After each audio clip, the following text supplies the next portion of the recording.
Let me ask you a question. You ever won that one?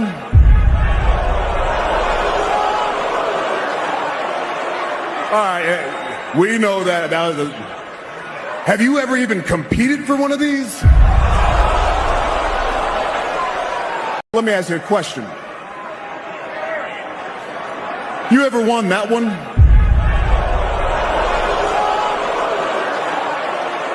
All right, we know that was a... Have you ever even competed for one of these? Chelsea are world champs. World champions. Chelsea are Club World Cup champions. World champions, guys. Chelsea, congratulations. World fucking champions. You have won everything in world football. Yeah, world champions for 4 years. Everything in club football. World champions. Chelsea are Club World Cup champions. The best team in the world is now Chelsea Football Club. And Chelsea are world champions now. Whatever you want to say about them. They're going to be world champs for the next 4 years. World champions at Chelsea Football Club. My name is Troops.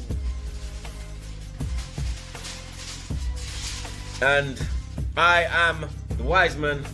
And I would like to introduce the reigning, defending, undisputed, undefeated world champion, Carefree Lewis G. Chelsea are world champ. Yes, guys. Yo, we are back, people. What a fucking intro. That shit never gets old, I swear down. And you guys know it's not going anywhere. It's going to be here for what I think is 1,357 days or something like that. You already know. But we are back live, people. Didn't drop the suit, but we back live. Big up every single one of you.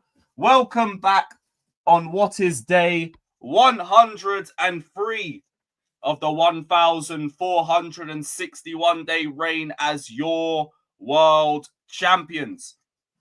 And your world champions will be gracing your screens in just under 24 hours. We are facing Sunderland in what is surprisingly a 6-pointer because we're both level on points. But we on a winning streak. We're doing well at home. They ain't doing too well away. We got a lot to get to in that video and with all the latest Chelsea news as well. We got front of sponsor news. We've also got news on Liam Delap. So we're going to get into all of that. But big up to the chat. First off, shout out to Troops for the raid. Shout out to the Back Again community. Big up every single one of you that's locked into the Chelsea Kings, Queens, and all the other unwashed mutants. Big up to every single one of you. If you're not Chelsea, first off, you're a fraud. Second of all, kiss the ring, acknowledge your king, hit the likes, subscribe, all of that shit. Shout out to chat though. Big up Daniel saying you need to make a video of their predictions too. No one said we would win. I might add that, but I want to see how many more influencers I can find just saying the words world champions Chelsea. I still need to find a rants one. I can't find one yet. But I am too chronically online for my own good. I will find that. So don't worry. That intro isn't over and done with just yet. Because I'm sure there's more I can find.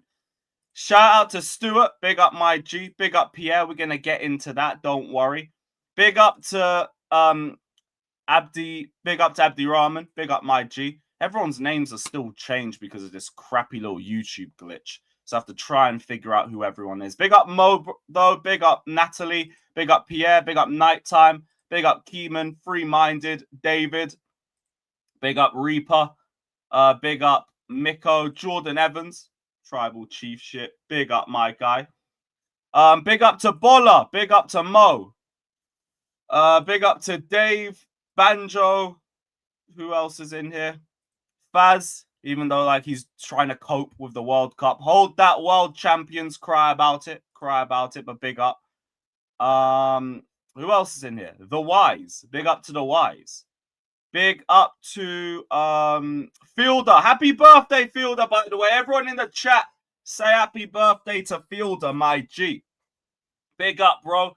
And while you're wishing a happy birthday, do not forget, people, that today is not just Fielder's birthday. It's the birthday of one of the greatest names in Chelsea history. Man like Roman Abramovich. God bless you, my bro, my buddy, my pal, my dog, my slime. We love you, mate. And we hope to see you back at the bridge one day soon, man. We hope to see you back soon. Because he has said that he wants to be able to visit Stamford Bridge one last time to say goodbye to the Blues. We don't know if that day is ever going to come, just based on all the political issues surrounding that. But we'd love to have that goodbye for Roman Abramovich. Said it's been a privilege of a lifetime to be part of the Gargantuan Blues, and I'm proud of all of our joint achievements. Chelsea and its supporters will always be in my heart. And you'll always be in all of our hearts too, man. God bless you. The club was robbed from you, but I do kind of think you still gave us the best possible hands you could have at the time. With all the interference by the UK government, of course. But big up Roman Abramovich, man. God bless you. This club wouldn't be the same without you. Shout out to chat. Big up everybody. Shout out to Chloe as well. Big up Chloe. Big up Daniel. Big up C Flair. Lovely to see everybody dropping the happy birthdays. Big up to the community. Gotta love the community. And Roman getting some love as well. You love to see it. Big up every single one of you. Big up every single one of you in here. Now, the first news we're going to get into is just quickly a little update on the front of shirt sponsor. So Simon Phillips has reported that we are closing in on the front of shirt sponsor for this season. You guys would have already heard the news by now that it's Red Bull and or Oracle. I don't know if it's going to be a joint partnership, but they seem to be the front runners. One or both of them. Yeah, Rahman said he dropped a couple more quotes. So did I save any of them? There was one that I had saved. I think that was... Oh, yeah, the Maresca quotes. I got all of them anyway. But I appreciate you dropping them anyway. Always appreciate the updates. But yeah, Red Bull and Oracle are the ones that we have been advancing with positive talks on. The sources are unsure whether it would be a joint sponsor from both companies or just one of them as the front of shirt sponsor. One source is saying Oracle. Another is saying Red Bull. So it could be any combination of the three, but it seems to be one of, if not both, of Red Bull and Oracle. And the sources have also said that we should have a confirmation within the next month. Like, we could be hearing that sponsors could be ready after the international break. An announcement could also come sooner than that. But it seems to be like we're in the final stretch. Like, all these questions about whether we're going to get a front of shirt sponsor, it should finally be put to bed within the next few weeks. So we'll see who we get. It could still be a Qatar Airways thing. It could still be any of the other main three sponsors that we had. I forgot about the other two. I think it was Riyadh Air and somebody else. But it seems like Red Bull and or Oracle have taken the front running in this. I don't really mind it too much. You guys know me. I only care about the font size. And obviously the Red Bull logo is fucking fat as shit, which is mad. So that should do us. This will be a little picture. Just a little idea of what it would look like if you had both sponsors. That's what it would look like with both sponsors, which I don't even really mind too much. There's a lot. It seems very busy in the middle with both of them, but it looks decent. It looks decent. And this is an idea of what the home kits would look like if they were both separate sponsors. So yeah, that's probably the best we can give you for now. Probably the best we can give you for now. Actually, no, this one gives you like 4 different sponsors, like including 2 more that we were looking at as well. So yeah, let me know what you guys are thinking. Let me know what you guys are thinking. Big up Bola saying Roman is the greatest of all time, a world champion in his own right. I like to hear it. Now, I know we're still going to call it the Intercontinental Cup, but Roman's the reason why we even got a World Cup. You know them ones? Roman's the only reason why we even got there in 2021. You are the one that sacked Lampard and brought in Thomas Tuchel, my dog. So, yeah, you can be a world champion too, mate. Shout out Bola, my G. What's the chat saying? Red, get it gone. Yeah, I hear it, but look, we did have the whole Yokohama tires era. I don't mind a little bit of red on the kit. I don't mind a bit of it. And my reason for that is because it's in the badge. Look at the badge. The badge has a bit of red in it. Therefore, I don't really mind if it's on our home shirts. Now, it shouldn't be like all red. Like, you can't be doing a Cardiff or anything like that. But a little bit of red, I don't mind it. Yeah, Banjo's saying it's still a lot of red. I get it, but I don't mind. I think it's a bit colourful, in all honesty.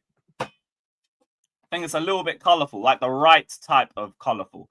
And also, it's a fat font. I'll take that. Qatar Airways obviously looks cleaner. Like, all the other three look cleaner. But bar Lenovo, I think the other two would probably, like, go after a couple washes. So I'm not really with that. Red Bull Racing would be fire. Man saying he prefers McLaren. I know there's going to be a whole load of F1 beef based on this, but I don't know a damn thing about F1. So it's all just boom, over the head. Over the head. I'd rather have only one. I thought you were going to say OF for a second, which that would be fucking hilarious, but that probably wouldn't be allowed to be used in the Premier League still. Kit is arse, remove that red. A lot of men don't fuck with the red. Fair enough. Fair enough. Looks like you're a feeder Red Bull team.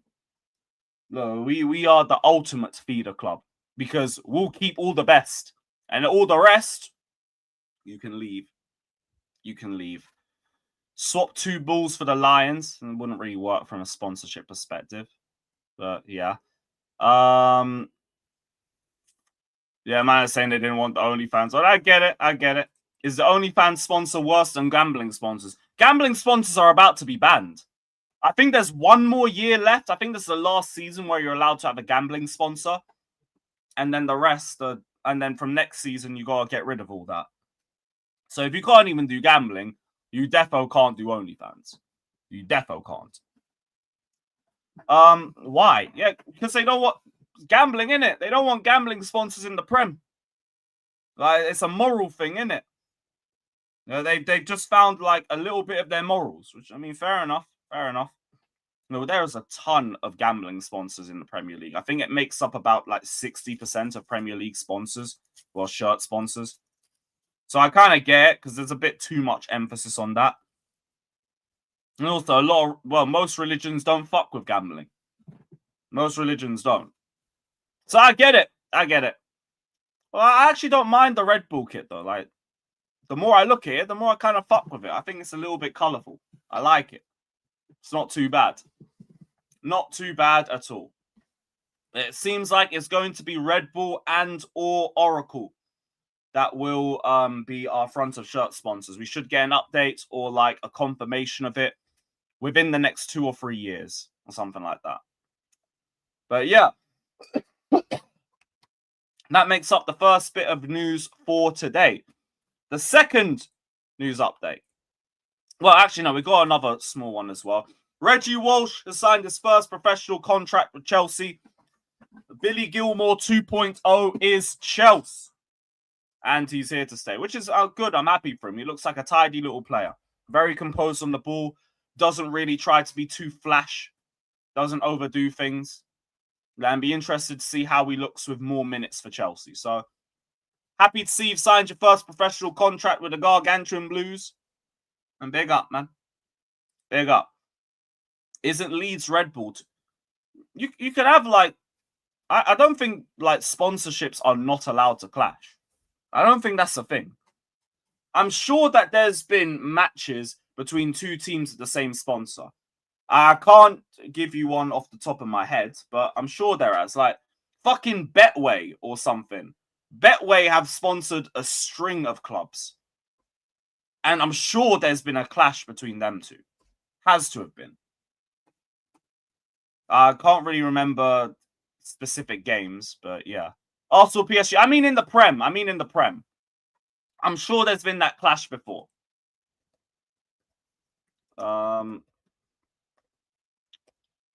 Let me just confirm.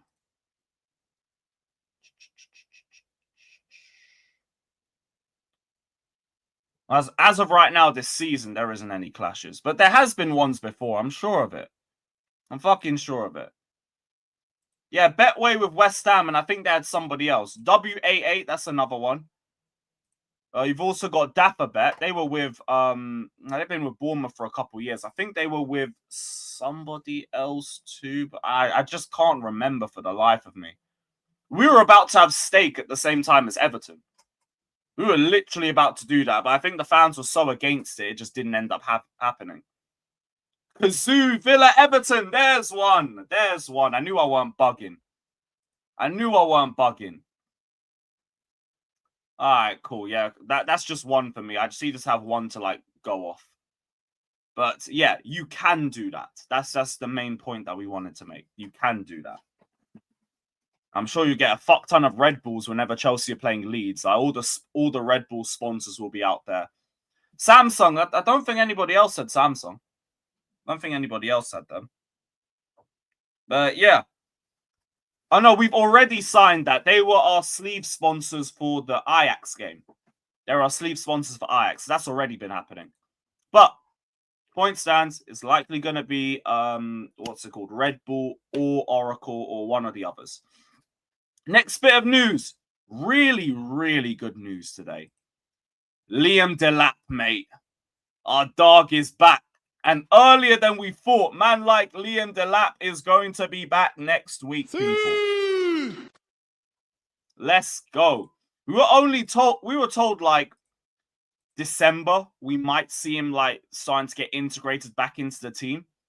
So I don't know what's caused this acceleration, but we know that Chelsea don't rush players back. So if Delap's ready, he actually is ready to play, which will give me so much more relief up top. Because like now we can build his fitness back into the team slowly, because we also have Mark Kew, who the manager's now starting to trust a little bit more. So now we can look at Mark Kew and Delap as our 9 options, and it means that João Pedro can solely just go back and cook in the 10 like we know you are capable of. He's been cooking in the 9 and in the 10. The problem is he's so good all round that we don't really want him just staying up top and stretching the back line and that. We need you dropping back. We need you to bring the ball down. We need you to link up and start progressing the play towards the attack. And now we can have him focus just on that, because in a week or so's time, we're going to have 2 strikers. Mark Kew can do a lot of the off-the-ball stuff that Delap already can do. Delap, we already know the qualities that he brings on the ball. We're going to feel a lot safer. And that also just gives me a lot more relief in terms of how we've handled this start to the season. Because we're still only 5 points off top. The only reason why we are not top of the league is our own self-inflicted red cards. And in spite of all of that, we have still been able to navigate ourselves through this entire run. Now we've got a good run of games coming back. We've got players starting to return. Hopefully we get a similar update with Palmer. Hopefully. And Badiashile, God willing. Because I could do with all the centre-back depth that we can get right now. But at least we're a little bit safer up top. Thank God. Rahman, I'll be so real. I don't think Delap starts any games until the international break. I think you would solely see him off the bench. And this is like my completely uneducated guess. This is literally just a feeling because of how surprisingly quick he's come back from injury. So with that in mind, I think you're only going to see him getting bench minutes because you want to ease him back into the team. You also need to get his sharpness up a little bit as well. And that's fine because we can still win all the games that we have anyway. They're all winnable runs of games.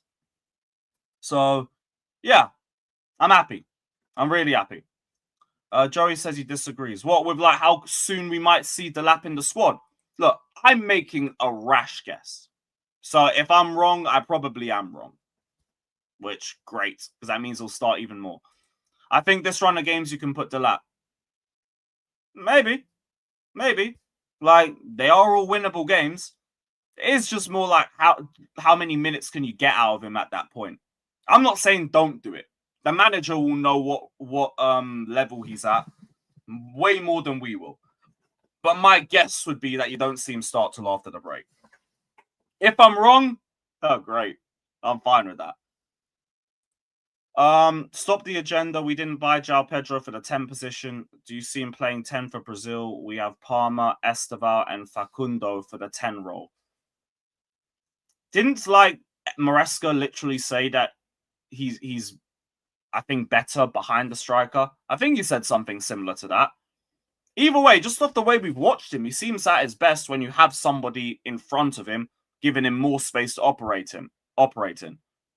If he plays up top for Brazil, great.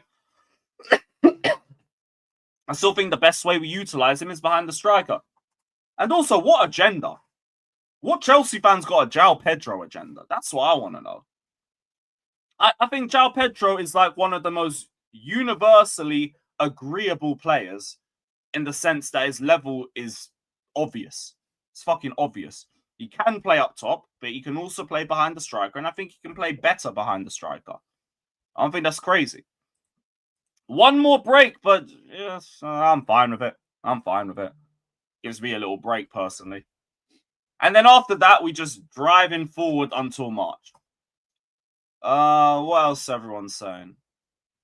Another international. I get it. But look, fitness and all of that, I don't mind. You go and play at 50%.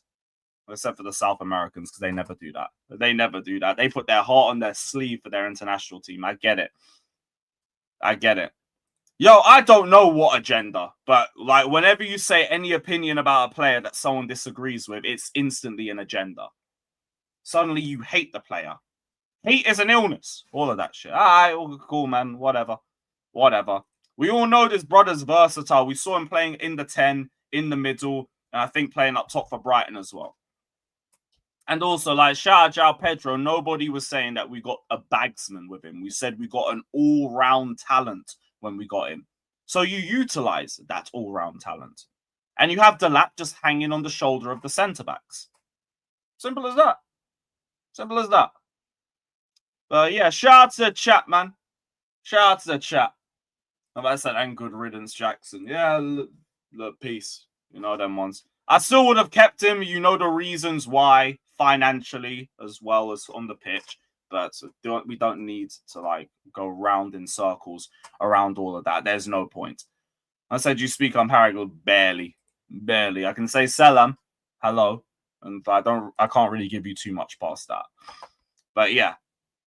João Pedro does not score goals. No, well, what we're not gonna do is pretend that he's a bad finisher. That's not what we're gonna do. What it is that we rely on him so much, we need him to create and finish. But we're not going to pretend he's a bad finisher, because he's not. He absolutely is not. Are we doing... Yep, Prime just tuned in. Of course you just tuned in at this point. Fucking typical. But yeah, happy to see Delap back. Happy to see Delap back. And hopefully we get more positive news with the likes of Badia Shield and Cole Palmer too. Because that would help us like just feel a bit more secure at the back. So yeah, good to see that Liam Delap is back. Hit the likes, subscribe, all of that. Now, Chelsea versus Sunderland.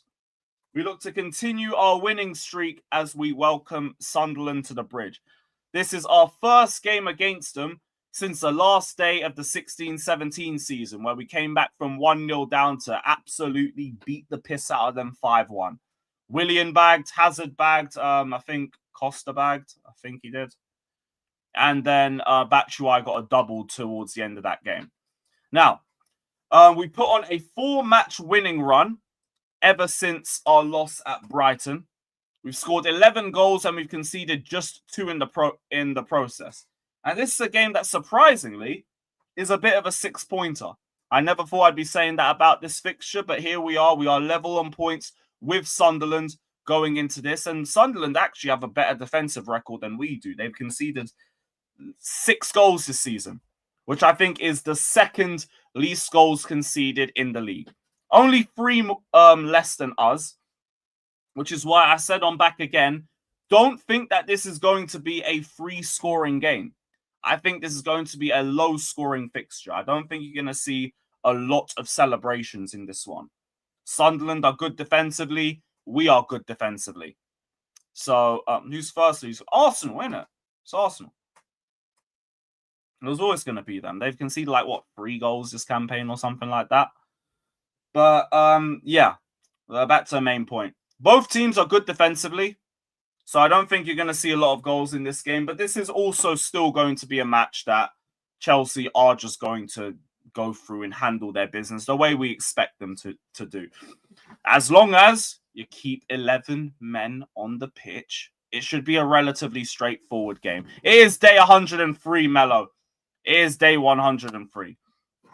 And for Sunderland, like, they're in a good vibe anyway. They'd end the season right fucking now if they could. 14 points from their opening Premier League matches this season is their best ever return at this stage in a top flight campaign since 1999 to 2000 when they picked up the same amount of points. And they won their 9th game. The only difference is they're not going to win their 9th game this time. And they've shown that they've got more than enough to stay in the Premier League. Like I saw this stat, over the last 10 seasons, if a promoted team has 11 plus points after 10 games, they have a 100% survival rate in the Premier League. And they've already exceeded that. So as things stand, good bets to say that they stay up in the Premier League this season. Between 8 to 10 points is a 20% survival rate, which just shows the fucking massive drop-off. And less than 8 is an 8% survival rate. So starting well is key for survival. And they've started very well. Which, I mean, hopefully means that they go into this game and they don't think it's like must win like that. Because at least they're coming off a victory. They're coming off their own 6-pointer against Wolves. And they were guilty of showing a bit too much respect away at Manchester United. And I'm hoping they fall into a similar trap at the Bridge. Can't really tell you too much about the way that they'll set up. They've got obvious danger men in Xhaka, Isadore, I think Mayenda off the bench as well. Bertrand Traore. That's one name for the Chelsea guys. There's a familiar face over there too in Bertrand Traore. So potentially keep an eye out for him. But yeah, they've done very well at home. Only one away win, that one being away at Nottingham Forest. And yeah, so that shows what their away form's been like this season. They have had a habit of giving away a bit too much respect away from home. Hopefully, that is the same case in this game. But also, they don't like traveling to London either. They have... oh, no, I take that back, actually. They've been very good in London. They are unbeaten in their last 13 away league matches against London-based opposition. Their last loss in London was actually in 2018, away to Fulham, losing 2-1. This is their longest ever run without an away league defeat in the capital until they come to the home of the world champions. Nobody say jinx shit. Let's have some chest for once. Let's have some fucking chest. I know someone's going to say, "Ooh, don't jinx it, guys. Don't jinx it." Calma. But Sunderland have also only come out on top in 3 of their last 26 Premier League encounters with Chelsea, having previously won 4 of their first 6 between 1996 and 2001. Fuck me. Yeah, so Sunderland and Ipswich were our bogey teams back in them days. We've won our last 3 home league matches against Sunderland by an aggregate score of 11-3. And 77% of Sunderland's Premier League goals have been scored in the second half. So it would be a good idea for us not to drop our heads in any points in the game, if we even do that. But yeah, Chelsea, obviously, we're in a good mood. We have, 4 wins on the bounce since we lost at Brighton. And this is our 5th home fixture in 6 games. And we've also collected the 2nd most home wins in 2025, only behind Man City. We are yet to lose a home game in the league. No, we've lost one, the Brighton game. We've lost 1 home game in the league this season, guys. Only lost 1 home game in the league this year. Fucking Brighton. Fuck off. But we should still win this one. How would we set up the team? I think James and Achimpong come back into the squad starting. You will likely see Caicedo and Enzo starting again. I don't think you'll see Lavia just because he started the last match. I don't think we're going to start him 2 for 2. The question is, who do we play on the left? Because I think it's going to be Garnacho, but I don't really want it to be Garnacho. You know, I've seen more of all of our other wingers in the last couple of games. George looked so good at crossing off that right-hand side. You've got Gittens absolutely cooking on the left. But I think he got a full 90 in the match too, which if that's the case, it means he's probably not going to play. Esteval, you know what it is. He should be starting on the right. But I think we end up going for Neto and Garnacho. I think that's the wing play that you see, just because they didn't play. They didn't play. I don't even think Neto came off the bench in the last match. So I think we end up going for Neto and Garnacho on the wings. And like I said, Alejandro, I'm fucking looking at you, mate. I'm looking at you, bruv. I've just seen what I've seen from my other wingers. It's time for you to act right. And if you don't, oh boy. Oh boy. But it looks like it will be Neto and Garnacho. That's what I would assume the wings will be. I know man is saying Neto, but like I think Neto starts on the right. I think you'll see the same wingers that you saw in the last match. Now, whether Mark Hiu, I don't know whether he'll start or not either, just based off the sharpness. But it does seem like, actually, no, sorry. I've just read the Maresca quotes. Enzo Maresca, when asked if Mark Hiu is ready to start, absolutely yes. So we'll probably see Hiu starting and João Pedro playing in the 10, which will still be good. That'll be great. And it'll be nice to see him finally get a start with João Pedro. We haven't seen that yet. But that's the lineup that I think we're going to see. And yeah, what else did Enzo Maresca say just before I drop this link quickly? Actually, no, what is the chat saying? Brother's just saying everybody's arse in the chat. Fair enough. I'm saying Garnacho for 60 minutes. I think it will be Garnacho for 45, 60 minutes. I'm with you. Shout out to Sultan. Big up my G.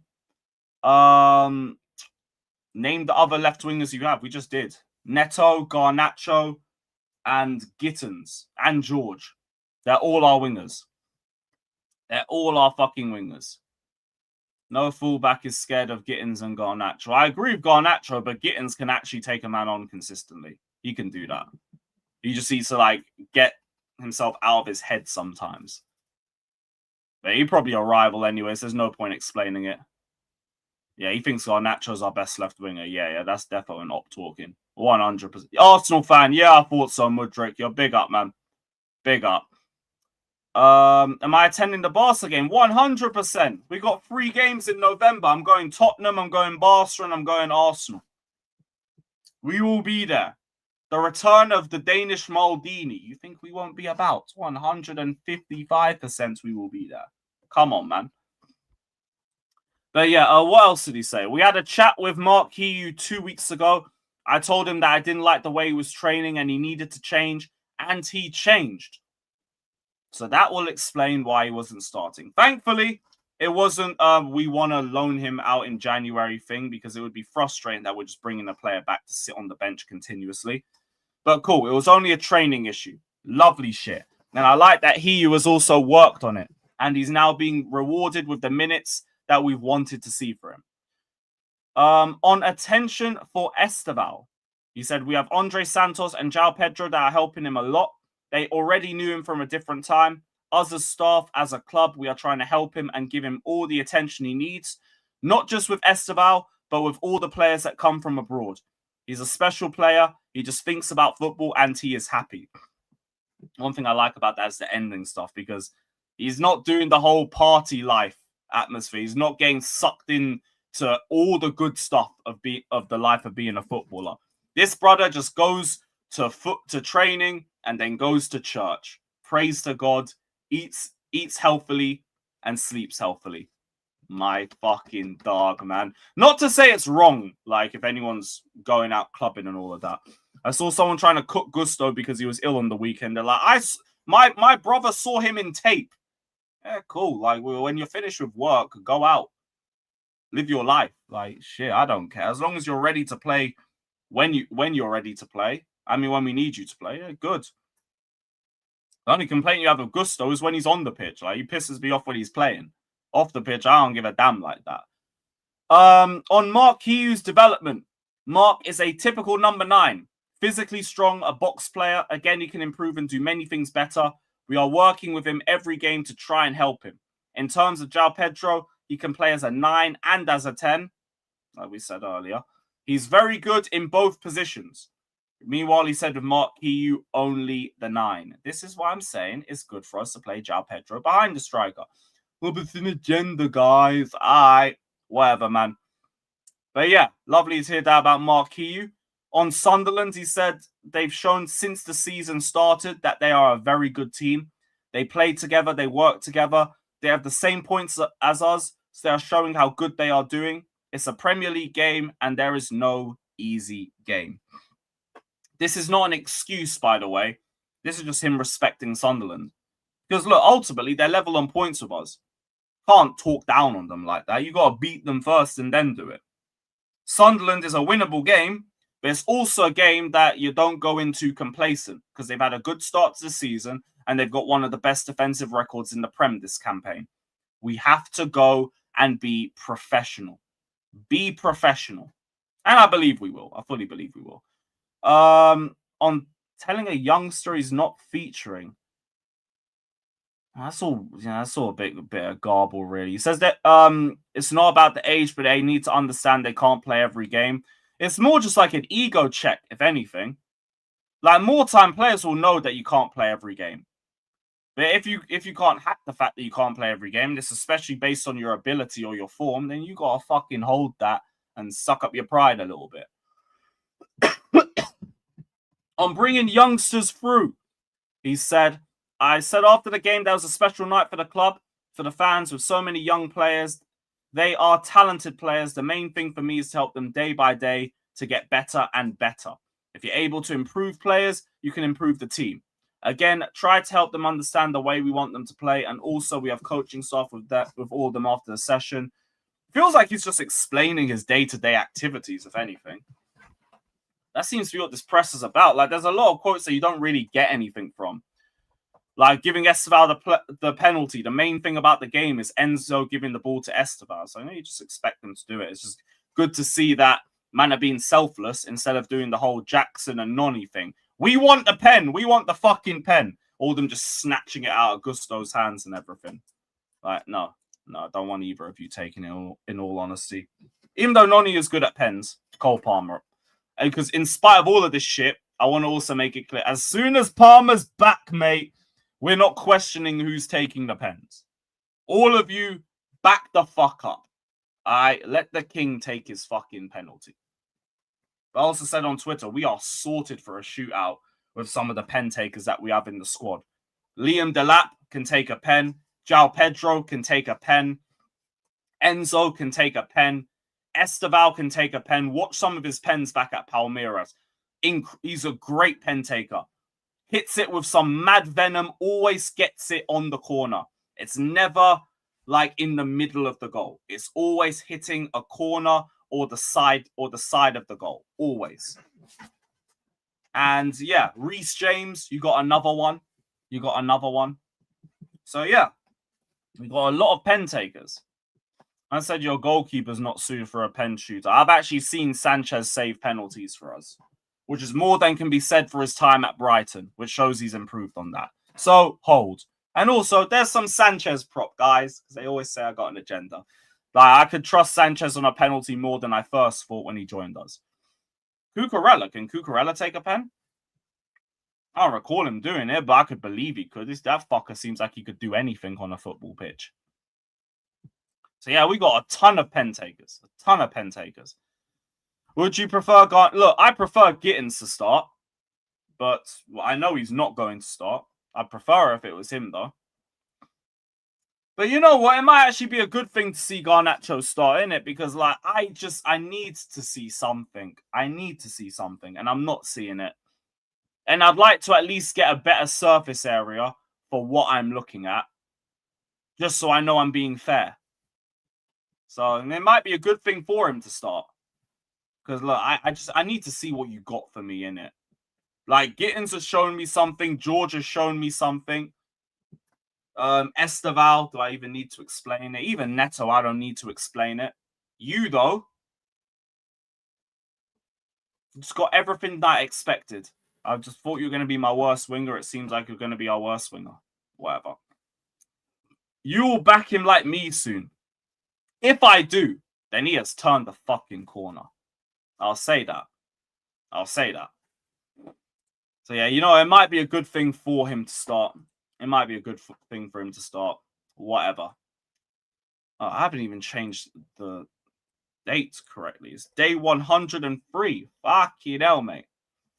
Golden Glove charge is coming. Only 2 clean sheets behind Palace. Is that the second highest, Daniel? Is that the second highest? Has Sunderland have played a back 5 at times. I think they changed into a back 5 against United. I think they changed into it. I still can't shake that feeling. I won't front. But what I will give Sanchez is that I feel like I've complained about him less this season than last year. That's an improvement. That is actually an improvement. Now, whether that continues or not, we'll find out. But, yeah, that's about it. On the Esteval chant. Ooh, Ariayo. Esteval, Esteval, Esteval. What a fucking chant, man. Yo, we got like 4 Esteval chants, all like beefing each other. Yeah, whatever, man. They'll all start going through eventually. Anything else? Anything else we've gone through? We're looking to win 5 consecutive matches in all competitions for the first time since we won the World Cup. And we've only lost 3 of our past 72 home games against newly promoted sides. Bournemouth in 2015, Mourinho, West Brom in 2021, and Brentford in 2022 under Tuchel. We're the second highest scorers in the Premier League this season.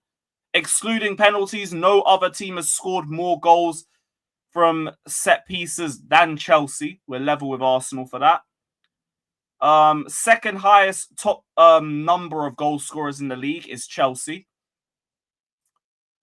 Only 3 clubs have conceded less goals than Chelsea.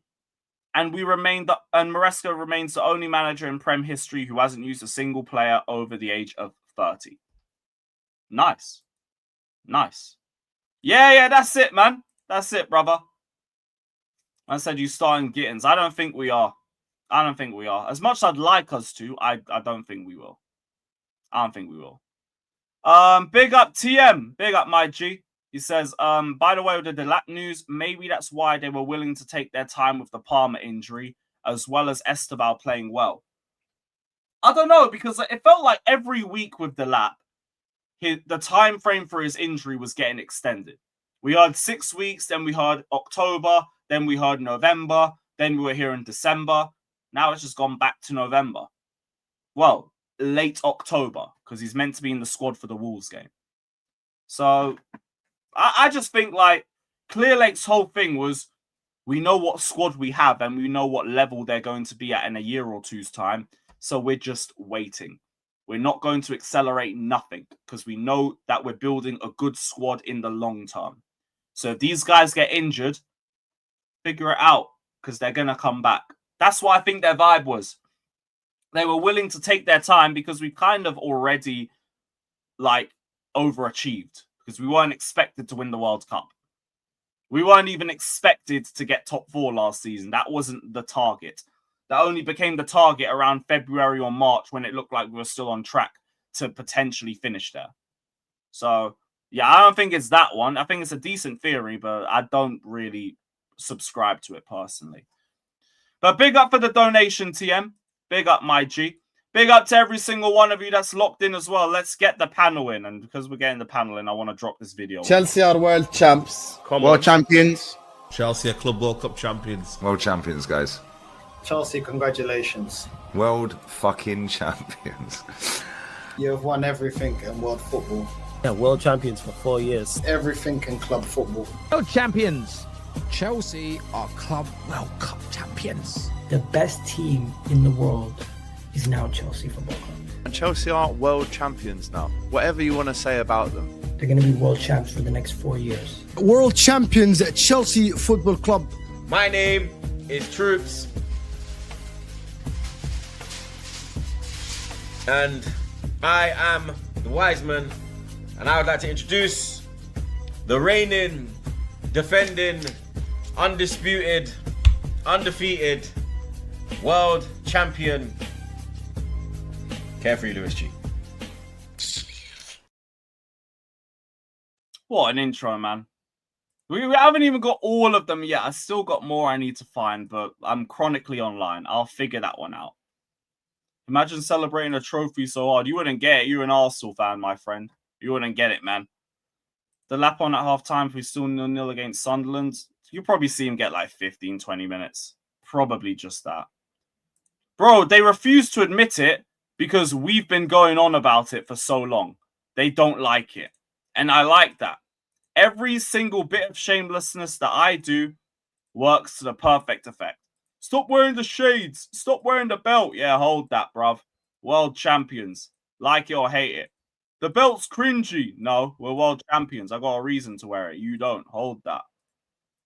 They're nearly done sending the links out through Instagram. Nearly done. Nearly done. And obviously we'll be live for the watch along tomorrow as well. I am not at the game. I am not at the game at all. Yeah, Akpon, you know what it is, man. Big up, Brendan. Yo, shout out Nathan as well, bro. Hope you're good, man. I'm good. I'm good. Yourself? I'm saying we might have to stop Arsenal ourselves the way other unserious title contenders are looking. Look, just take it game by game. We in the title race until we not in the title race. That's true. Take care of our own business. Yeah, bruv.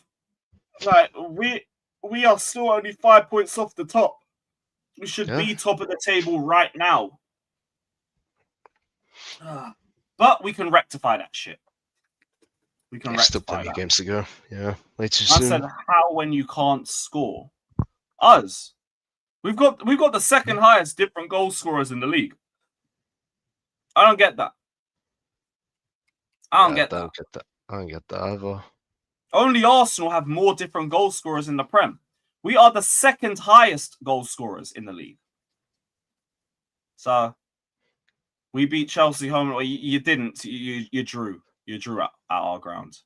So you won away 1-0 with a set piece, and nobody created anything other than that. That game was horrid. That was a horrid watch from both of them. Our home from home is the bridge. It can't be. We've got a whole load of trophies you don't have. Got a whole load of them. But hey, look, I respect that you like coming down to London's home of trophies.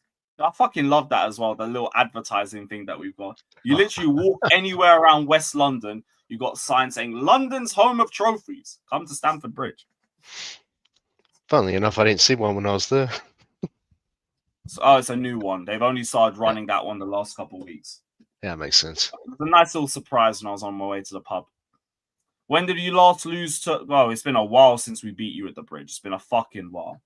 But it's not been recent since your last win here too. It's been 2022. And for Sunderland, their last win was 2011. Or 2010-11. They beat us 3-0. Danny Welbeck, I think, scored in that game too. Because that motherfucker loves a goal against us. Death taxes and fucking Danny Welbeck at the bridge. Whatever, though. How are you feeling about Sunderland this season, though, Nathan? Yeah, I'm good. I think we're going to win them. Like, I'm not really concerned, to be fair. Like, they're a decent side, but, like, yeah, their record against us at the bridge is not good. And their record away is not good in general, so we're in a good vein of form. Like, it might take us a while to break them down. It might. Just, it depends on, like, how they set up defensively. But yeah, we should find a way. We really should. Even if it is like we just do a set piece again, because fuck it. We are going under the radar with that being a gimmick for us too. But the difference is we score in open play. So it's not true. That much of a like discrepancy. That's the thing. Like obviously when the team, drops their defense deep, do we have the ability to break it down? Obviously, sometimes, like that's the question we have. Like, where's the creativity coming from? But look, as long as like Neto puts in good crosses, as long as we got Esteval doing his thing, João Pedro get on the ball. Yeah, it's not really. The bigger thing is like you should be starting this. which means if he's going to start, we should have a striker and João Pedro all get. Oh, I don't know if Delap gets minutes in this match. I don't think he would. You get it for 60, 70 minutes max or something, and you should have the game killed off by that point. Big up, Daniel. Yeah, big up. Can you hear me? Yeah, we can hear you, bro. What are you saying? All right, perfect. Nothing much, man. What are we talking about? Talking about the game or? Yeah, right now we just on the Sunderland game. Yeah, Delap's apparently back sooner than we thought. Could maybe feature for some of this game, potentially, but other than that, just the usual suspects. I just went back to the Maresca quotes. He said he's not going to be available for tomorrow's game, but the next one he will be. That's what I was saying. I thought he said next game, not this one. Which means you should have a start for like 60 minutes, because I think the idea is he who's going to start. He said that as well in the conference. Yeah, which is good. See, I'm glad that he's actually using a striker now as striker, right? Yeah, correct. And not going with George, because George, George is an interesting player, right? Because he's like he reminds me of Savić when he was younger. Well, because you remember Savić was playing striker when he was younger. They didn't know where to put him, and he too hadn't yet figured out. It's like he has some wasted movements, but then he has some elite move. Like his finishing is really, really good. Like he's going to be an elite finisher. That you can tell from 19. Everything else, it just takes somebody to put that together a little bit more. So I don't know. I like George. I used to be a little more down on him till somebody kind of explained that that's how they see him, and he's probably going to take when he's 22 be a better finisher or whatever. But anyway, Sunderland, we should beat them 100%. We're a far better team. The problem is that when we come against these teams, that's like Brentford and Crystal Palace, we just do things ourselves to fuck it up. Yeah. Like that's my worry. Are we going to fuck this up today? Is Tosin going to make a mistake that leads to a goal? You know what I mean? Like things like that. As long as that doesn't happen, we should walk. Like it should be, a 2-0 win, easy. Leave home with that. But if one of those things happens, then I can see it being a difficult game. We should have enough of the ball that it shouldn't be a problem, really. But it's not really having the ball that makes it a problem, like that stops the problem. It's like just one of our players making a bozo error. Yeah, but it's more the case of minimizing it. Sunderland are defensively really, really good. So if they go 1-0 up, I can see it being a difficult game. Right, but if we just don't make any errors, just stay pat and finish our chances, I think we can easily beat these guys. What are you saying? Do we play who? The biggest question is who do we play on the left side? It's probably Garnacho, to be honest. No, not even like left wing. I mean, left centre back as well. Oh, left centre back. Yeah, because when the left side, that place is usually just a fucking chasm. See, the left side. They Tosin again. I know he made a mistake in the Champions League, but I don't know. Well, maybe like Achimpong's had a good start and he's learning very quickly. Maybe you try him on the left side. He hasn't looked good when he's playing left. That's the thing. I know they're saying Hato in the chat. You can't do Hato and that. No, you can't do Hato. Nobody has looked good playing off the left because none of them can really do it except for the guys who are injured, right? Like the right-footed guys who played off the left. None of them look good. Fofana can't do it. No. Tosin can't do it. Chalobah can't do it. Yeah. But more than all of them, I don't know. I really don't know who you play there. I think you just kind of. That's a difficult one, right? Because it's like if you do play, no, Tosin is terrible. Because Josh is very aggressive and Tosin doesn't have a, huh? I want to throw one out of left field because we saw Reece play a couple times on the left side and it was still defensively solid. But that was last season. We played him a good couple times there, and he had very good, like especially Newcastle at home, Brentford away. We played him both times on the left. He locked up the left side. So I'm thinking maybe you play Reece because you also minimize as a left center back. Yeah. I'm thinking that could be we could try. Nah, I don't. I'm just trying to think that. of the history of what Maresca's done. He hasn't really done that. I think you know what? You're even just better off, right? you're better off going with this, where you play Hato and Chalobah, right? You play Hato and Chalobah in this type of situation, and maybe you play like if Reece isn't playing, maybe you play Josh off the right. That's like the right back or whatever, something like that, where you can have that pace in there. And you can, because for me, it's like I'm cool with. The problem is this: Josh is the most promising center back that we have, right? So you want to play him, you want to start him. But you can also play on the right. He's more a right back than a centre back. Right. But he's better starting off the right. Whether it's right center back or his right back, that's where he should be playing, right? He shouldn't go to the left side because he hasn't even figured out at the highest level to play on the right side. Let him develop that first. So you don't want to move him to the left side, but you can't play him and Hato together because that's just too young of a center back partnership. That's what 19 and 18. Come on, that's 19, not. 18, yeah. Yeah, that's a little scary. The only thing I'd say is like Hato's already shown leadership, and it does seem a bit too soon as well. I get it. No, Hato in Chelsea looks like a young player. I'm sorry, he does not look like an experienced player. I get it. That's fair. Like you guys have watched him play at Chelsea. That's not an experienced player. Like big up to the time you had in Holland and all that.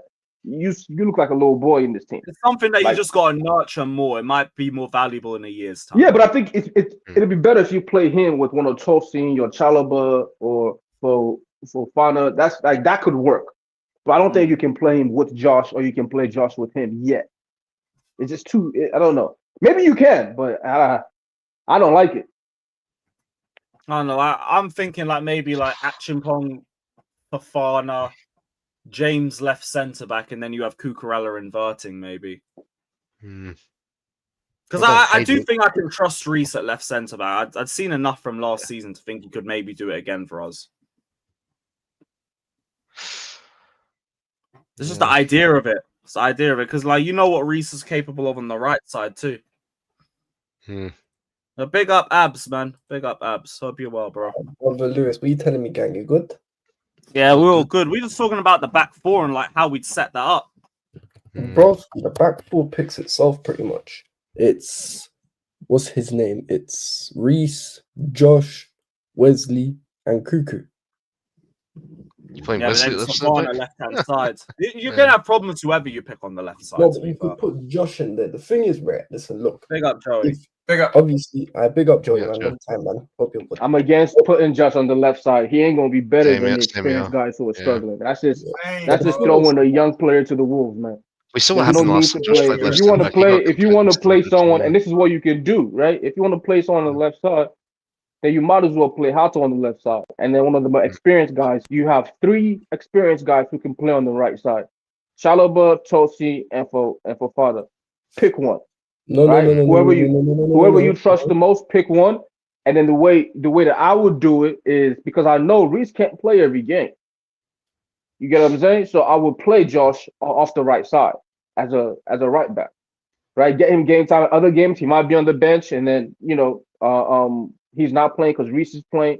But right now, because left center back is our number one problem, maybe Hato takes priority because you want to develop it, but you still have to give Josh game time because he has the most potential out of all of them. It's a difficult, it's a difficult spot to be in because everybody when they play off that left, they're ass. Like they all suck. Except for Hato, he looks okay. He looks comfortable, but he still looks like a young player to me. Like I don't see. He looks like he's getting his feet underneath him. I don't see the 100 games experience level. I see a young player trying to figure it out. So yeah, you can't play him with Josh, man. I just think you can't. I think that there's a big difference between playing in Netherlands and playing here, like especially. So isn't it? Yeah. So you're such a young age. Like you can't just be jumping into the Premier League and thinking it's going to be all hunky dory, in my opinion.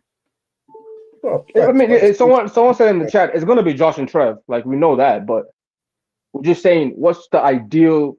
What would be the ideal partnership? Trev not being left side is the most ideal situation. But none of them can play left side.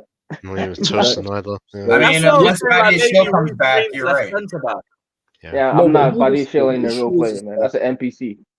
Listen, I was thinking Reece James left centre back, and then you have like Achimpong right centre back or right back because he can do either. I mean, maybe not for this game, but yeah, overall, I hear it. But like, I don't know. The only thing is there is just one thing: we cannot play Uncle Tosin. We can't play this guy. Sorry. We just He can't. probably is going to play anyway, just based off their aerial threat. We heard all the briefings about long throws and all of that. Yeah. No, but broski, listen, I'm gonna say something, right? I have never seen a man who is 6'5", who has more of a physical advantage than the majority of attacking players, yet is too scared to use his own body to defend. He's just not an aggressive player. It's not about scared or not scared. There's a reason why he wasn't at the top level for a long time. Sometimes you're not missing the technical attributes. You're missing those other things, right? Where you just have those instincts to know, like, no, I have to be here when the ball lands. I have to. I don't think it's anything instinctual. But to me, think that he's slow as dirt. Nah, he don't even have the instinct because he doesn't even go for it. I remember the what pops in my head every time is the Shaw Manchester United. I mean, you guys know I never rated him. When I use that as an example, the Shaw United, that's where it's like, even like, Thiago Silva. Okay, again, I'll be comparing you to all timers, but that's not coming out. To be honest, but but he too, like he's, I don't know. It's either you have it or you don't. He ain't got it. I personally think he just gets smoked one-on-one too often. That's my more problem. Oh, that too. That's cash money. That's cash money. One-on-one, bro. Listen, the way that, and it's going to be worse on the left side. That's why I don't even want to see him on the left side. That's going to be a. I don't want to see him play. I want to see that, man. The guy is a liability. Like, just play for Fana there. Fuck it. I don't know. Play for Fana. well, we're not playing for Fana because he just played like a full 90, I think. But did he play full 90? Yeah, basically, yeah, he did. Oh, okay. Remember he went up to Maresca in the 80th minute. He's like, "Oh, get me off, man." Oh, okay. I didn't know that. He can't play. Tosin is like, look, Tosin's too much. I hear you though. I mean, but this just goes back to like my problems with the window. Like, this just goes right back to that same question. Like, what was our priorities? What was actually our priorities, and did you actually address our priorities? And that should be the priority in the winter window. Whoever you get has to play on the left side. That's what, bro. Or at least play on both. At least both. Hincapié, because Hincapié would have actually been a left-sided center back. Like, he is an actual left-sided center back. Like, I get Hato. I understand it. Like, I'm not mad that we got. Or at least you got to play on both sides, bro. You know what I'm saying? We just needed someone more experienced for that role. And like, definitely. The loan, bro. Come on now, a loan. We couldn't even like put our hat in for a loan. Come on. Can I ask a question? It's kind of like a rhetorical question a little bit, but sure. I mean, after you guys have seen Chalobah on that left side, right? Do you still think it's the same level as Gehi? No. I don't think that ever was a debate. No, that was when we're talking about Gehi. It was like, it's the same level as Chalobah. There's no difference. What's the point? Nah. I'm like, nah, he's not the same level as Chalobah. And I like Chalobah as a backup, but he's not the same level. He's not the same level as the center backs we used to have. Gehi, like he's not, a top center back the same level, but nobody is. These center backs are ass anyway. He's better than most. I can play right and left. No, but here this the thing is that with Gehi, one of the main reasons why I wanted Gehi is the fact that look, he is 2-footed, he can play on both sides, and he's also a leader. If you want to add that in, like he's been the captain for Palace for a hot minute, so that's one benefit you get with him. But even then, like I'll be so real, the fact that we have two centre backs who can play on the left side that are both out injured. One who we knew has injury issues anyway. The other one where it was just a freak accident. You can't blame the club for the Cole one, but the Badiashile one, like, bro, that's just no. You definitely can't. The Cole won't happen. Health. It's like the Cole won't happen with enough time for you to rectify it. The reason why no, but Dan, hear me out. The reason why I'm not saying enough time for you to rectify it.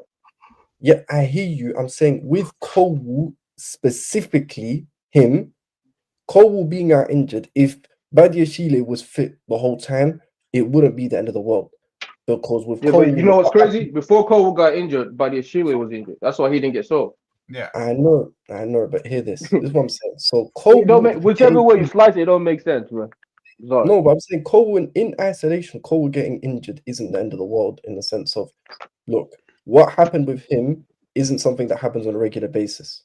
So the issue is that they knew that Badiashile was injury prone. They knew he's been out injured for the longest. So why didn't they go sign a centre back anyway? Like low key, we needed a centre back before Cole. In fact, not low key. High key, we needed a centre back before. That's Cole. all. See, that's why the point you're making about Cole injury in isolation. One, there's nothing in isolation. But even in isolation, before he got injured, we all knew we needed a centre back. Like before the season ended, what were we all saying? Positions we needed: centre back, right? Striker, Center back, goalkeeper. For the two positions. Centre back, striker, and keeper. Those were the three key positions we said we needed players in 100%. That's what we needed to kind of improve on. Even if people like Jackson, they were still, we need a striker, we need a goalkeeper, we need a centre back. So that's before Cole got injured. So him getting injured is even more of an incentive. Also knowing Badiashile was injured the entire summer, we couldn't sell it. And he was expected to come back in like September or something like that. So missing the start of the freaking season. It don't make sense. I'm sorry. No, it don't. Yeah, I really don't. Yeah. Especially when you see how Garnacho is performing compared to all the other wingers. But we knew that was going to be the case. Yeah, we saw that everyone for time. trying to tell us, "Oh, he can do cutbacks." No, well, what cutbacks, bro? No, I hear that, but you have to see it in practice just so you can just show it. Lewis, we watched it in practice for 2 years, for multiple years at Manchester United. One more practice. I know you're completely correct, but like ultimately, you had to just see it in the Chelsea shirt just to tell them, "Here you go, guys. It weren't going to be anything special like a mad change. We need a Garnacho to be a completely different football player when he joined us." And shock, he wasn't. Yep. Listen, that's still one of the stupidest signings this club's made. But still even is. It's still, and it makes no sense because there's literally one game which I can say Garnacho was competent in. Not even played fantastic, was competent in. Liverpool. And that was the Liverpool game. He was, and even then, he was only good off the ball. Yeah, but I'm just saying, like, for the way we rate him, because let's be honest, no one here rates him. I'm assuming, right? No one on this panel rates him like that. So when you compare the level we expect of him to how he performed, you'd say it was acceptable, if that makes sense. Yeah. Just about. What about it? What about it is acceptable? Yeah, that flew over my head. Yeah, what? What about it is acceptable, bro? Like, what makes this guy acceptable for us to be able to just continue to use him? I just don't get it. No, he's not a player. Listen, Joey, I'm gonna make this clear again. I do not rate Garnacho. I think he is a nothing footballer. I think he's very useless. However, when the way I judge football is I judge them based on what I expect of you as an individual, right? And I don't have high expectations of Garnacho in general. Therefore, the way he played against Liverpool, in my opinion, for the way I rate him, which is not very high, was acceptable for his level, if that makes sense. It's not acceptable. Make any sense, to be honest. He doesn't have an acceptable level to be playing at this football club. That's the whole point. Yeah, that's I'll be real. It's just a way to cope with it. At least he's playing the way I expected him to.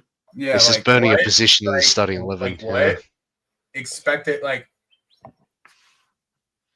I don't even think that's definitely not the case. I think he's fine in the locker room, Fielder. I don't. I don't think it's that thing, Fielder. No, it's not I'm not saying it's a troublemaker, but look. No, I'm not saying. I'm talking about what Fielder said in the chat. Yeah, Fielder. Yeah. No, I don't think that's the case. I think, to be honest, everybody I think he respects Enzo way too much. Well, Enzo Fernandez way too much to be fucking around. Like, it's just not a problem off the field. It's just all on the pitch. It's just his ability. Yeah. But we knew he wasn't good, bro. We knew he wasn't good. We knew that. Yeah, but a lot of people who advocated for we needed not to buy this guy, and here it is. We bought him, and he's ass, like we thought, just like we thought he would be. It's crazy because even with Garnacho, this is one thing I don't understand. A lot of the people who were pro Garnacho in the summer all said the only reason why you don't like him is because of off-field antics. Bro, I'll be honest with you, right? I don't care. There's literally one thing which you could maybe say is a bit too far. When a player's going around liking tweets against the manager, or tweeting out shit or posting stuff on social media against someone within the club. That I would say is unacceptable behavior. But it's nothing to do with that. It's on the pitch. When I watch this guy, he's not exactly a very good crosser. He's not a shooter. He's not good 1v1. He's not a constant threat in games. What does he do as a winger? He doesn't retain possession well. The problem. I'll tell you what he does. The only thing that he's Without you capable of listing, doing all is that shit don't even matter. I just feel like at the point that we were at, we were at the point of we should get somebody that was unquestioned. When we were asking names, none of us were thinking of, and even you guys who watch more of different leagues, you wasn't telling me all these type of bitch ass wingers, these young niggas. You was telling me about guys who have done it. Oh no, we should go and sign this guy instead. Let's go and get Rodrigo. Let's go and get Leao. Let's go and get Williams. Or let's go and get like whoever it is guys that I know. Or let's go and get Barcola. We might be able to get him from PS. Like that wasn't a guy that you didn't know whatsoever or know their talent level. We know these guys. We know everybody. Why are we pretending like Garnacho was going to be something it's the same. It's going to be the same guy. I don't think anybody was pretending. I think I'm saying people. I feel like at a point people started like coping with it and saying, maybe he's able to do that. I'm like, you don't gotta cope. No, Daniel. My thing is that there's certain people in this fan base that will refuse to give slander towards the sporting directors and what their decisions are. And I sit here on a consistent basis. My channel is totally based on us, on our sporting directors' dumbassery, like literally, and it's just that in the end. It's not only Don, by the way. Robert is also another one of them, and there's other people like Carlito and other people that support Garnacho. But this is bro, we could have went and just gotten Bakwa for half the price and then sold Bakwa for 40 million the next summer when Quenda came. I brought that as an option to people. And everyone, Bakwa, he's not good. Bakwa. Yeah, Bakwa, bro. Bakwa. Yeah, why didn't we This is the problem because we don't buy big names and we're buying players that are on the come up. You're gonna get that reply for everybody. Who's this? What's that? Yeah, I've never heard of him before. Yeah, well, Lewis, what happened this summer? I told you guys about Nick Waltamade, and I told you guys about Hugo Akatike. Who are the scoring forwards in this league this year? Oh, Joe Scouting hit. Why does nobody listen to when I tell you about these? Joe, the problem what you're saying, Joe, is this, right? And I'm sitting here like, yo, don't listen to me. Joe, what did both those guys cost? Reminder, follow up sports on YouTube. 70 or 80 million or something like that. 90. Nah, they were both under 90. They were 90. Closer to 90 than they were to 70. Both of them. Sure. Ekitike, I think, was like 85. But Waltamade was like 89 or something like that. That's irrelevant to my point. My point is that's not what I'm saying. I'm saying when it comes to getting about a player, right? It's not about no. Hold on. It's not about because there were so many options there, right? And the one thing that I say, because I don't watch these guys, I don't care to, is I know what we need at this point. We don't need another Jackson. Because if we're buying another Jackson, then I agree with Lewis. Just keep Jackson. You obviously need somebody a lot better. So if these guys are that next level, go ahead and sign them. It's going to cost you 90 mil, but that's it. Yep. Go ahead and sign them. Right? I said the same thing with Gittens. I don't know who this nigga is. I've seen him a couple times for Dortmund. He didn't impress me. But if you're saying you watch him every game and you're saying this is going to be the next layout, cool. I know that's what I need because Palmer can't do it all on his own. Mm-hmm. And I don't think if he comes in and he's not good enough, that's it. I just don't think Gittens is as bad as people are making him out to be. I just think he's just. It's not about him. It's not about him being bad. It's about what we needed. So the expectation when we sign you, right, and we say Sancho's not good enough, or you're bad at the wrong fence, in my opinion. I've been. No, I'm speaking in general. Like I didn't want any of these guys, not because of what their talent level is or not. I just know like, okay, if I'm getting rid of these guys who I know are talented, they're just not ready to play for Chelsea, then I should be getting guys who are ready to play for Chelsea, not guys who are not. And those two guys, Garnacho and Gittens, are not ready to play for Chelsea at all. I don't know what they're going to be when they're 28 or they've played in 5 different clubs and figured it out. That's not my problem. Right now, I know they're not.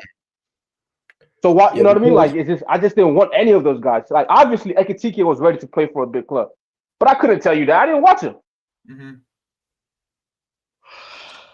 Here's the thing is like we went into this window. I hate this. You know what? My biggest pet peeve, Daniel, realistically, is when people tell me, "Well, you didn't give me another option instead of Garnacho, or you didn't give me you have mad other options instead of not plenty giving options, a center back. yeah. You didn't give me another option." That's my biggest pet peeve, bro. Because if there's anybody who can give you an option, like that is my biggest pet peeve, because we literally sit here as like, oh, there's no strikers in the window. Then 2 strikers hit that we didn't sign. Well, that's fine. I don't mind. Like, we have other strikers. That's cool. But then we talk about wingers, and it's like, we went and got an unproven winger first in Gittens. That's fine. If we're going to get an unproven winger, that's fine. But then we left other spaces totally open. Like we went and got Bueno Note instead of getting a real left foot, like a right-footed center mid that was opposite to what Palmer was, so we could play him on the opposite side. No, we went and got another left footer who didn't play the position. You had to teach him the position. Instead of getting Hato, you could have gotten Caicedo's best freaking friend. On a loan with an option. And once again, that has nothing to do with Hato. Has nothing to do with Hato. I actually like Hato as a footballer. But here we are. He could have even done both, seeing as it was a loan. That's the problem, isn't it? Because they're signing players based, like we all know this, like based off age, not just on merit. You know what I mean? Like, whereas a lot of us would probably just buy someone on merit instead of the age. At least get the profiles right. Yeah. At least get the profiles right. At least get profiles that actually help. You know what I'm saying? Yeah. Oh, the names I'm hearing, like an Alexandra, right? The defender, like that could solve that problem in January, but we're not going to go for money. Nathan, I could have brought you 5 names right off the 5 names within the price range, within the age bracket that would have fit. But what does the fucking American know who lives in Arizona? What's the point? What are the 2 English dickheads who are sporting directors now? Crazy. That's why they got. That's why they have a chaperone now. That's mad. Has it been confirmed that he's working above them? Surely he is. He is. Oh, he is. There's no doubt about it. I hope, because I read somewhere that apparently that we brought in is working above those 2 guys. Yeah. No, but I read somewhere, and listen, I don't know how true it is, so please don't hold me to it. But apparently he answers to both Win Stanley and Stewart. No, it's the opposite way around. Surely Dave Fellas is above him. Yeah, I hope it is. I don't listen, know. bro, he's not going to take a It job. didn't look like a real source. Listen. I didn't look like a real. He's not going to take the job when he was the guy doing the same thing for Michael Edwards at Liverpool. Yeah. He's not going to take a job to be underneath these 2. Yeah. Like it's literally just that simple. Like, his job before this was to manage and chaperone Michael Edwards. Now Michael Edwards has his job at Liverpool. The logic is logic. I hear that. Yeah. That's at least something to look forward to, at least. Thankfully. That's literally Brendan says he's the only hope I have now, bro. He's the only hope that I have to redirect this in a way where it's just not 100% youth. That's just my biggest thing that I have. It's just I have this small bit of hope. Or even if it's like youth, just the right profiles.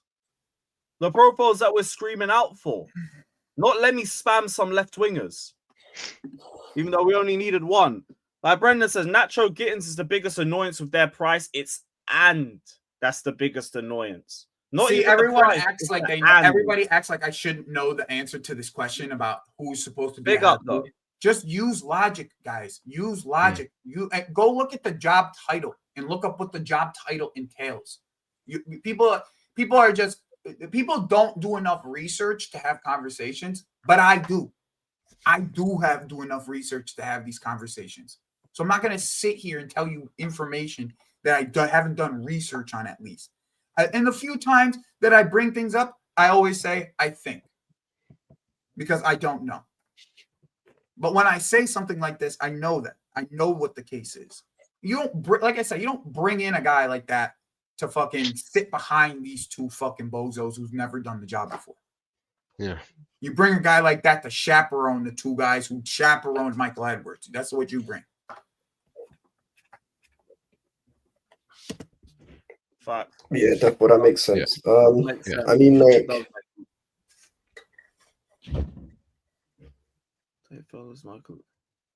yeah, that falls in line. That falls in line. Yeah, I mean, like, so can I ask you a question, guys? So you see with the lineup for the weekend, which attack would you go with? The one that we expect to see happen? No, just the ones that you want. Forget what Maresca's going to do for a Okay, second. the attack that I want would be Gittens, João Pedro in the 10, Esteval on the right, and Hiu up top. Enzo obviously dropping in from the 8 position. Okay, right. I'm guessing everyone else agrees, or is there someone who's got a different opinion? Wait, what's the question? What would be your preferred front line against Sunderland? Neto, JP, Gu, Steve. Yes, yeah, I Neto left wing, right? Neto left wing. Neto left wing. I mean, like, I'd understand if you don't play Esteval, like, don't start Esteval. I wouldn't be like upset about it, but that would be my preferred lineup. Yeah. You have to play Gu. He has to start I've been screaming for it since last January. You have to fucking play Gu. Man, he's showing that he's a I've been screaming for Hugh for time. Which I'm pretty happy that Enzo went out of his way to say that today. Like, that really, like, that was one of the first tweets I saw this morning was Maresca saying the whole thing with Gu. Like, you have to play Gu. Because here's the thing. Teams are realizing that the best way to defend João Pedro is to have multiple center backs around him at all times. So everyone's switching to a back three while we play when we play them. I would expect Southampton to do the same. I would expect Sunderland to do the same. The exact same thing. Is move to a back three or a back three in a way where their fullback turns into a third center back or something along the lines of that. But it'll be 3 defending 1 on João Pedro. If we play Gu, then João Pedro has all the license in the world to roam and pick up the ball in any spot that he wants to pick up because the center backs are going to be occupied. And then what happens is one of the center backs has to come out and defend João Pedro. And it leaves Gu or Delap or whoever to make runs in behind him. Yeah, that's how we broke through fucking Forest in the second half. It was very similar. Yeah. Very similar. But Lewis, I've been only saying that since when? Since Delap first came in? Yeah, man. Since we got Mark Hiu back. Yeah. Like, where the fuck is Hiu? Why are we not giving him minutes? At least now we know it was just a training thing. And there weren't any politics involved. And the other thing about Gu that you know that you can get out of him, he's going to press you like a madman. He's going to press you like a madman. So that now we don't have João Pedro leading the press, which in my opinion is probably his weakest point, in my opinion. Gu is our main presser, where João Pedro can just man mark a midfielder in the middle. Yeah, they don't know. Americans don't know about this sport, bro. Not like I'm actually doing classes to fucking be a coach one day. My fucking gaffer, mate. Joey, listen, if you don't live about 50 meters away from the stadium, you're not a real fan, bro. Sorry to say. Try Ever since I got on YouTube, bro, that's what I've been told. Since I don't live close enough to London for me to be a Chelsea fan. No, you're not a fan. Joey, you're the fakest fan around, man. You only watch every single game, get up at 3-ish times. to watch Chelsea. Yo, I know games. more ball than people forgot. Yeah, there you go. So yeah, it's Like they ain't chatting shit. I can't even know. You know what? I used to get where people would find it offensive, but I just find it funny at this point because it's so silly. It's the only thing you could do is just Yeah, now it's just like a man exposing their own stupidity. Yeah, all right, cool. Yeah. Especially like when I hear someone say, "Oh, you're black and a Chelsea fan," I'm like, nowadays. "All right, cool." Because I literally look at some people's like ball knowledge, and I'm like, bro, did you watch the game or you just made that up in your head? It's what? Because half of the time I'll go on some of these channels. I'm not gonna bring channels up. There's certain channels that I could say, and you guys will realize right away. Nobody's watching football. Nobody's watching football, bro. They're watching the recaps. They're watching YouTube highlights. Nobody's watching football. All right, did this guy not score today? All right, cool. That's my agenda I'm running with. Cool. No, it's what? They don't even look at stats anymore, Lewis. They just said they score or no. Rice is better than Caicedo because he gets more goals. It don't matter that Caicedo scored 4 this season already. Jimmy, I'm in Arizona. You know what? Jimmy, I'm in Arizona, bro. I hear you, bro. I hear you, bro. I'm so, I'm so happy you brought up the whole goals thing. Yep. Listen, big up to you, bro. Big up to the Jimmy Nation. But yeah, here I say, I'm so happy you brought this point up because do you know what the funniest thing is? You remember when Enzo first landed, right? And he was, controlling games and he was sitting deep and doing what we thought he was going to do when he first came, right? The biggest complaint from a lot of the Ziggy Zaga guys, that's what I'm going to call them, was that he wasn't getting enough goals. Now, when you tell them he's currently our top scorer and top assist in 2025, he's factually contributing to more goals than any other player in the team, they'll still say, it's not enough. I want what he was doing at the start. But you guys cried and said what he was doing at the start wasn't enough, so which one do you want? Who are you talking about? Just Enzo haters in general, bro. Enzo. Oh, that's the most forced shit ever, bro. Yeah. Just criticizing isolation instead of running the whole Enzo's crap narrative. Now, eventually, though, Abs, I'm gonna get you on the Neto wagon too. We're gonna get you on the Neto wagon too. Oh no! Sorry, he's being disrespected too, and I have to go on people's channels and tell people like, you guys think that Neto's some scrub. He ain't no scrub, bro. I mean, he might not be the best fucking player in the world, but he ain't no scrub, bro. To me, Neto is Lewis knows my thoughts on. Listen, Lewis he's an actual touchline winger. We don't see touchline wingers nowadays, bro. Yeah, you just want someone who's gonna cut inside his shape. It's just not him. No, but the thing is with me, Nat, listen, Lewis knows my thoughts on Willian, and I think he agrees with me. For me, Pedro Neto is just Willian with olive skin. Whatever, bro. Nah. Whatever, bro. Nah. See, that's what I'm saying, bro. Eventually, you'll get on. Even Willian in the middle of the park, because he would bomb through 2 or 3 players consistently. I always thought Willian's real calling was something in the middle of the park. I think Neto's delivery is 10 times what fucking Willian could do. Oh, yeah, facts. Delivery when you say delivery, are you talking about delivery from open play or set pieces? Because set pieces open play, not the set pieces. Fucking hell.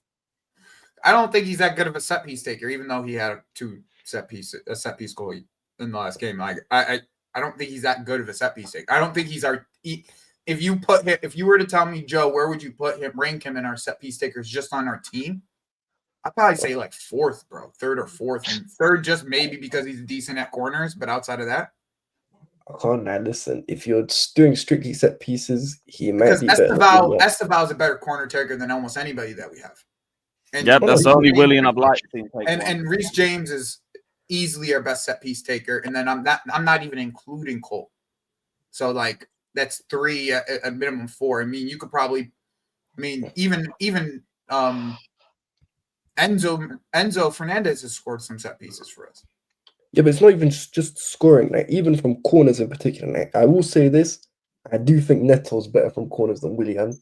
It's not particularly hard because Willian was because Willian just hit the first man all the time. It was terrible. Yeah, always hit the first. Esteval is a really good corner taker though. Like he is fantastic at it. Yeah, he is. To be honest, like, no, I think that kid can go to the moon, bro. People don't realize it, but that kid literally has the potential to go to the moon, bro.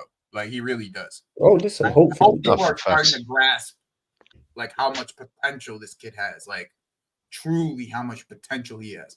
And what I said about him, the analogy I used for him was is lightning in a bottle.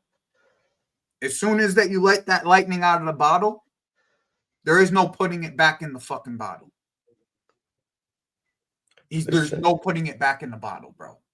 Like he's gonna go crazy once he starts actually moving. So like that's my thing with him is as soon as he gets adjusted to this league, bro, and the weather, specifically in my opinion, I think he'll be fine, bro. But when it comes to Neto, we have to give that man some respect, bro. That's all I'm gonna say. We gotta give him some respect. Yeah. I don't know. Neto, I'll never see it with him. Sorry. I get if you like him and that's fine, but for me, nah. That GG, you tripping. Quenda, you tripping, bro. You tripping. All right, there is one horrible take I saw about Quenda, right? Which really wound me up. Someone said Quenda is more talented than Esteban. I'll pull up the tweet, I'll send it to you. Bro. They're different. Yeah. In my opinion. Like they will even play like, you know what I mean? Like there'll be certain differences between the two. You tripping, that GG. You tripping, bro. But to say that I think the one thing Quenda has over Esteval is like the true eye for a pass. Like a true eye for a pass, bro. Like a real eye for a pass. Like he has like the ability to see the pass before the pass before the move happens. And like he has the full range too, where he has the capability of picking up the ball from a left back at the halfway line and switching it half field and getting it and pinpointing it. Like he has that type of ability where it's like everything seems natural to him. You know what I mean? Everything. There's nothing on the pitch that doesn't feel natural to him. And like even when you play him on the left, you don't necessarily see that big of a drop off because everything feels natural to him. He knows where to run. He knows when to pick up the ball from his center backs. And the one thing I give Amorim a little bit of credit for is that he's forced him into potentially being able to be good defensively and tracking back well because he had to play wing back. So it's the potential is different in my opinion. I think Esteval has the real goal scoring potential, like the ball striking, the anytime in the box he's an absolute menace. With Quenda, he's more of like I can distribute to anywhere. A creator, yeah. Yeah, I can distribute to anywhere on the pitch. Wait, so but by the way, Joy, I've sent the tweet in the chat in the streams chat, so you can go check it just to show you there's no BS. It's genuine. I can take. I mean that GG not right away, in my opinion. Like it should be to me. We should have never bought Garnacho. Yeah. So like I wouldn't have. I would have just brought Quenda in right away, personally, especially the way that we're going to be playing Garnacho. It's like, why not at that point? We're going to be giving him starting minutes. Why not? But like, I just wouldn't say right away. I think having a player like Neto on the team who's capable of stretching the pitch vertically and is a reliable crosser and is just a reliable 7, can be a reliable 7 out of 10 player for most games. Like, I think that's something that you don't just give away per se. Where Garnacho, he'll give you a lot of 4s and 5s. Yeah, unless it's the fucking cup matches. I think in the current setup, yeah, Neto is what you say he is, but ideally he needs to do a lot better than that, or we can get better than that. But with Quenda, yeah, you can. I mean, if anybody's watched him, well, you can tell he's going to be a top winger. Mm-hmm. I just seen the Kyrat game, but that sold me enough. Nah, like I think I It's watched. not even a game to really base. I watched him. Nah, no, but it was an incredible wow. play off the right side. He got a good goal. Okay, this is Sorry, Daniel. Yeah, no, it's cool. But no, I was watching him in the under 21s. I was like, nah, this is a top winger. Because this is what a lot of the other young wingers were playing as well. They were playing under 21. Preach. And that's why I was like, oh yeah, this kid is gonna be, because I think with wingers a lot of times, and we got him right. You can't tell for the guys who are going to be great later on, but you can tell which ones are going to be great. Yeah. You can tell. Maybe Gittens ends up being, but I know Quenda is going to be. That's why. Yeah, no, everyone develops at the same time. That's the thing, isn't it? Yeah, you develop your own, and sometimes some developments are, if things go right, you know what I mean. It's all I think is going to, because of his talent level and his IQ of the game, he's going to get a lot of game time, and he's going to develop to what he needs to be. So for me, it was like, okay, Daniel, I see him with his talent. I see him even being more of a suit to that 10 role, like that inside 10 role that Cole plays, than what Esteval is. Picking up the ball in the half turn in those areas would just be like exactly. If he's good enough for a pass, yeah, I think for these young guys, like, they can become. I mean, if they develop right, they can become anything, really. You know what I mean? Like, you've seen guys like Olise play the number 10 recently. Yeah, a lot more. You know what I mean? You've seen even Rafinha play 10.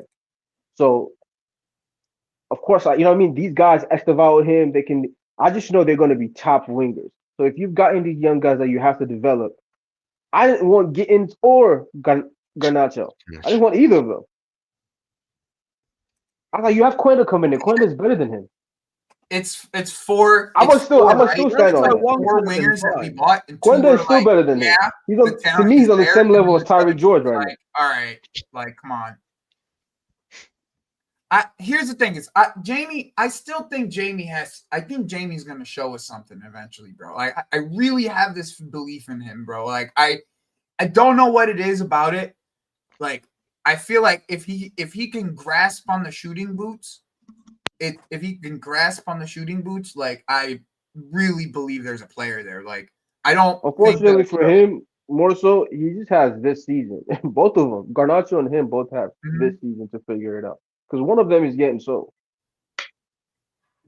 So, I mean, maybe, and that's what I'm saying. Maybe it's going to take him 3 years to get. These guys are still super young. People don't like confidence, bro. That's what it is. Thunder Road 1199. You don't like anybody who's confident. That's just why you're sitting behind a computer trying to talk to me. Oh, mad. I didn't even expect that one. Oh, lost my train of thought. Fuck. Yeah, Quenda coming in just like emphasize. Who do you think's better then? Let's out of the two, Gittens or Garnacho? Gittens. Abs. Gittens. Who do you have more faith that will actually hit, Gittens or Garnacho? I don't think you say. Yeah. Daniel, who would you have? Who would you rather say, Gittens or Garnacho? Just because those are the two we have. Chat, I'll drop a poll as well. Yeah, put it in a poll. I guess Gittens, right? But the problem is that I could throw a curveball into it, and I said during the summer. I think Gittens and George are the same level. I disagree. I totally don't even disagree with that. I see them as, so to me, it's like, I would have even here's the problem, right? Here's what I said. Remember what I said, right? I said get somebody, get a top player to start. Have George as the backup, and then you can sell George for 30 whatever, and Quenda comes in. That's an easy transition. We did not need. That was an easy transition. We need to buy two. Like George is more of the GA magnet out of them anyway. Yeah. See, George has a few things that he's really good at, and the others he doesn't. He ain't figured out yet, right? But his biggest, he can finish. He can fucking finish, right? And that's something a lot of these guys don't have. Yeah. They can't finish like he can. Bro, so he's gonna have totally. If we just got Gittens and we had George, as the left winger options this season, I would have been just okay with that. You could have spent that 40 million on something else. And you can't tell me registration. I would have got a one winger, but it definitely wouldn't have been getting. I'm sorry. Like, you can't tell me nothing about registration. You know what I would have done? Not signed either of them, and obviously it's based on hindsight because I didn't know his talent. Maybe you just signed Ekitike. You sign Ekitike for the 90 mil or whatever the fuck it is, right? João Pedro can play off the left. Because my whole thing is this: you're set. The position to me is on hold till Gwenda comes in. I believe in that level of talent. So get an experienced guy that can do several things that's playing there till the kid comes in and he gets game time. And you know what I mean? Things like that to me makes more sense. That's the reason why I didn't want to spend the money on like a Semenyo or one of these big names at left wing. I would have rather spent that money on a center back. Like that would have been like what I would have spent the money. All by yourself, but just for me, I wouldn't have bought. Use the money on Mike. You don't even need that money on Mike. Mike ain't even gonna cost you that much. Yeah, I know, but you could have used some of that money on. No, but I'm saying if you were hell bent on signing a forward, right? Real prospect, Daniel, you could have gotten. No. Here's what I'm saying though. If you were hell bent on signing a forward, right? That's what you wanted to sign a forward in those areas. Then to me, there were other options that you could have gone with. Yeah, there were other options. 100%. There were other options, and to me, those other options are, you going for, like you said, Volkswagen guy, Walter TK, this type. Because to me, I always say this: you take the best player on the board. I don't agree with y'all when y'all say profiles. I don't believe in that. You take the best player on the board. If next on board is Ekitike, and from Ekitike to Gittens, the talent level. Hold on, just quickly. Kind of a perfect example of taking the best player on the board and it not. They already had they fucked up. They already had the best player on the board for them and went even higher just to do that. But that's taking the best player on the board, Daniel. It's not the mentality. Like, it's not, because I'm not gonna say just go out there and go sign Belaba or whoever, go sign another center mid. I have Caicedo. That's not what we mean by getting the best player on the. If you already have a guy there, that you've already got and is scoring for you. This pursuit of Isak was just weird. After they went for Ekitike. Well, it's because the pursuit of Isak was weird, right? Because of the whole Jota incident. Yeah, but getting a replacement for Jota is not getting Isak. What I'm saying though is the replacement for Jota was Ekitike. No, Ekitike came in before the Jota thing happened, right? No. Yeah, he did. No. Yeah, he did. No, he didn't, bro. I'm telling you right now, he didn't. I remember going through this whole entire thing with Ekitike because I was a big fan of him. Remember, I've been watching him for a little over a year. I actually remember when he was at Ream and PSG picked him up, and I was like, "Why did you go to PSG, bro? You were never gonna play there." Yeah, the Ekitike here we go was mid-July, so yeah, it won't. Yeah, it's after your incident. Yeah. So literally, it was a reaction to losing Jota. That's what it was. Yeah, that's what it was. Because he was so important for them. Because they still had Isak. Signing a guy for 90 million to replace Jota is bad business. Bro, if you're Daniel, right. That's bad business. This is what I've been trying to say, though. Like that's the whole point that I'm trying. But hold on. That's not what I'm asking for. I'm not asking for that. What are you asking for? What I'm asking for is this: if I'm going for attackers, because they wanted a striker anyway, right? They wanted Ekitike as well. Right? And when João Pedro was signed, he was supposed to be signed as a utility guy. I'm not mentioning the player that they weren't even looking at that wouldn't fit their system or whatever the fuck you're talking about. I'm saying when the talent level or the drop off from Ekitike to Gittens is that large, but that's not the same. You have to. I know it's not the same play because you're looking at profiles. That's not what I'm saying. It's not even the position. It's not even the same. I'm not looking at. That's not even I just said João Pedro. João Pedro can't play off the left. I wouldn't. I play him 10 Yeah, or I play him Myth. up top. Those are the only two positions I'm playing him. I'm not playing him. I'll play him off the left. If Palmer's fit and he's playing 10 and Popajan is playing, I'll play him off the left and play Ekatike up top. That's for a season. That don't make sense till Quenda comes in. It makes sense to me. And Tyreek George will be the backup off the left. We do that right now with Delap. The talent level is different though. It's not the same. You don't have anybody in the box if you have Ekatike and João Pedro. Everybody wants to drop in deep. Everyone's gonna get on the ball. Ekatike will be in the box. Somehow, some way, some way, he finds his way in the box and he's scoring goals. So as soon as we got Ekatike Pedro, will be in the we're box. not getting Ekatike. I'm sorry? As soon as we got João Pedro, we said we're not getting Ekatike because the consensus we were going to get one or the other. Yeah. And Ekatike wanted a lot of money. And he was also valued at like way more than what João Pedro was. Oh yeah, 100%. I think he's on 80K more, around that number. Because I think João Pedro's in the 140 range, and I think Ekatike made 220. Yeah, ultimately, I wouldn't say we made the. I hear you guys, but we did just sign we signed a striker who's supposed to come in January, right? No, we don't know that yet. Potentially January, potentially the summer. But the way that Penicelli's playing, that I would not be fucking surprised at this point. Penicelli is just hooping right now, bro. Like, I don't know, bro. Like, Penicelli's hooping right now. He's like a real 9. Like that. No, we found another striker for them. He is a real 9. He's like, yo, I get why Strasbourg don't fuck with the whole blue co model and everything, but they can't say that. Bro, they can hold that shit, bro. That's they the can thing. hold that shit, bro. You about to win? Honestly, can hold that shit, bro. Honestly, bro. If you ask anybody in the scouting world about Strasbourg, they literally have anybody who's on top right of the chart, up and to the right of the charts. You're normally getting bought up from Strasbourg to Strasbourg, bro. This Hosberg guy is like what was supposed to be one. Like Lewis, I saw this kid's passing charts. He's like 5'10".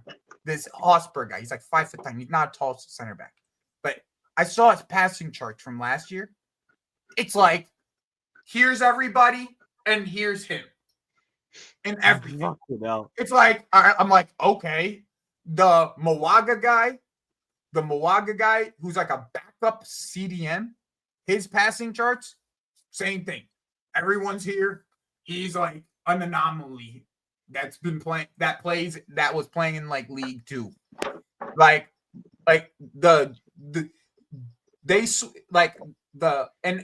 It's not just the scouting, but it's also that manager. Like, he took Diego Moreira and flipped him into a wingback and turned him into a monster. He's an actual Liam Rossinier. I like Moreira. But bro, 2 years ago when Diego Moreira was playing in a preseason game for us, we were all like, who's this guy?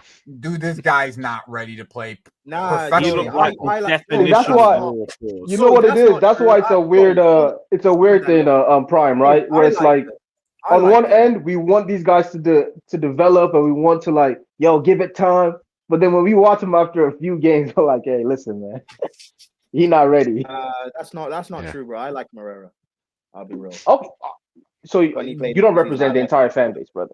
Yeah. And there are players, and you might like him, but there are players who are just as young that you don't like. So we all like some young players, don't like others. But my whole thing is he has developed. He has gone through the regular development like a young player is supposed to do. After the last 2 years, he's a completely different player than he was then.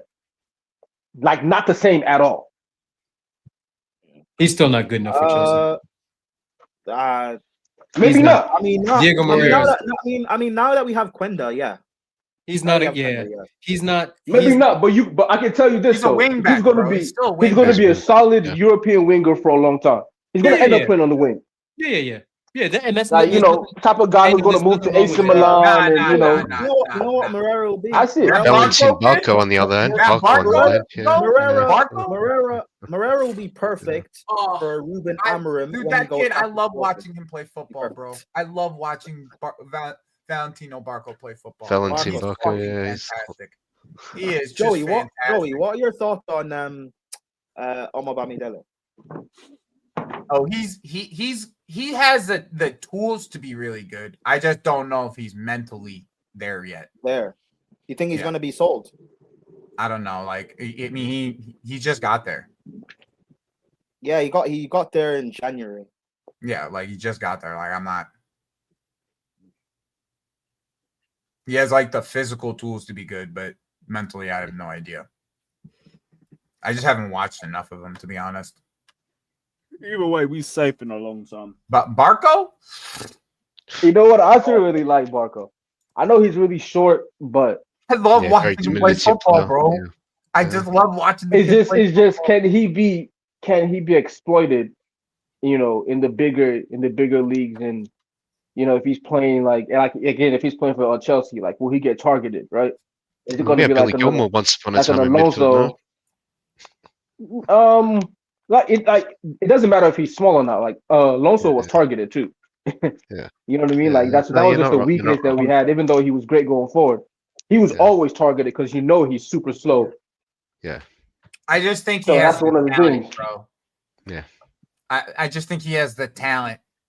Like, in my opinion, like you can play him the way that midfield Cucurella is used.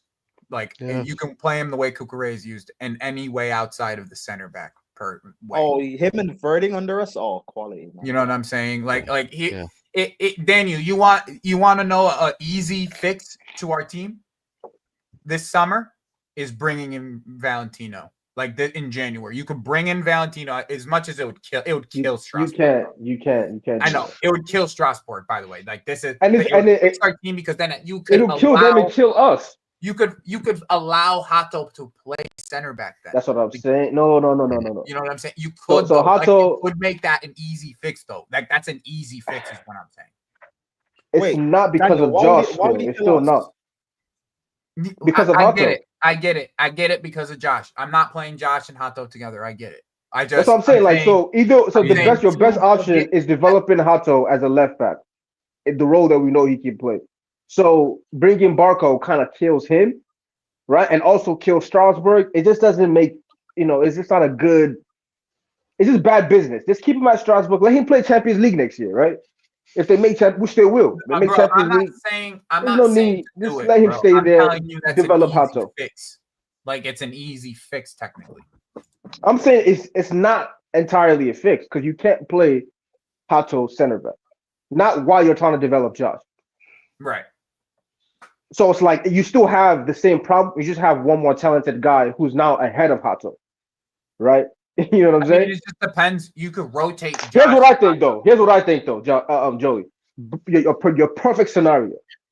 The perfect scenario is he stays at Strasbourg, right, for a few more years, maybe even 2 more years after this, where he's playing Champions League football. He's raising his stock. 2 years. He's playing. Well, we have his right. I believe that there's teams that will be wanting him by the end of this year. 100%. But if he's in the Champions League, that makes it a lot easier. And we own him, so we can give him more money till we're ready to sign him, right? Yeah. If he knows he's coming to Chelsea. I'm saying that because at that point, Cucurella is 29?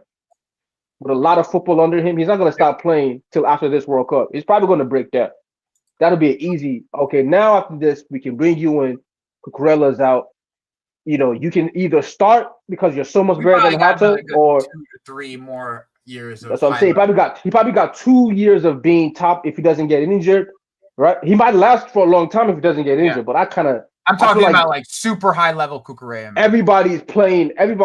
All his managers are overplaying him. That's what I'm seeing. So, I mean, I see him getting hurt. He plays every game. Cucurella's first name on the team. Yeah, that's what I'm saying. So he gonna get. I can see the. I can see the hurt coming. And for Chelsea's first name. How long has Cucurella been playing football for?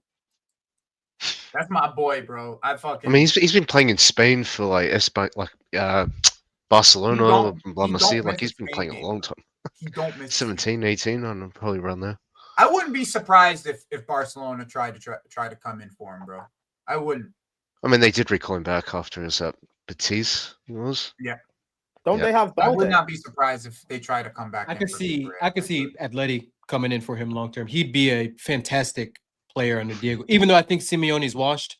He's a Simeone. AB, I brought up Panicelli, bro. That boy He's a true 9, bro. Joaquin, yeah. He's a Simeone type player. Bro, Oh, bro, yes. Panicelli, I don't know how long.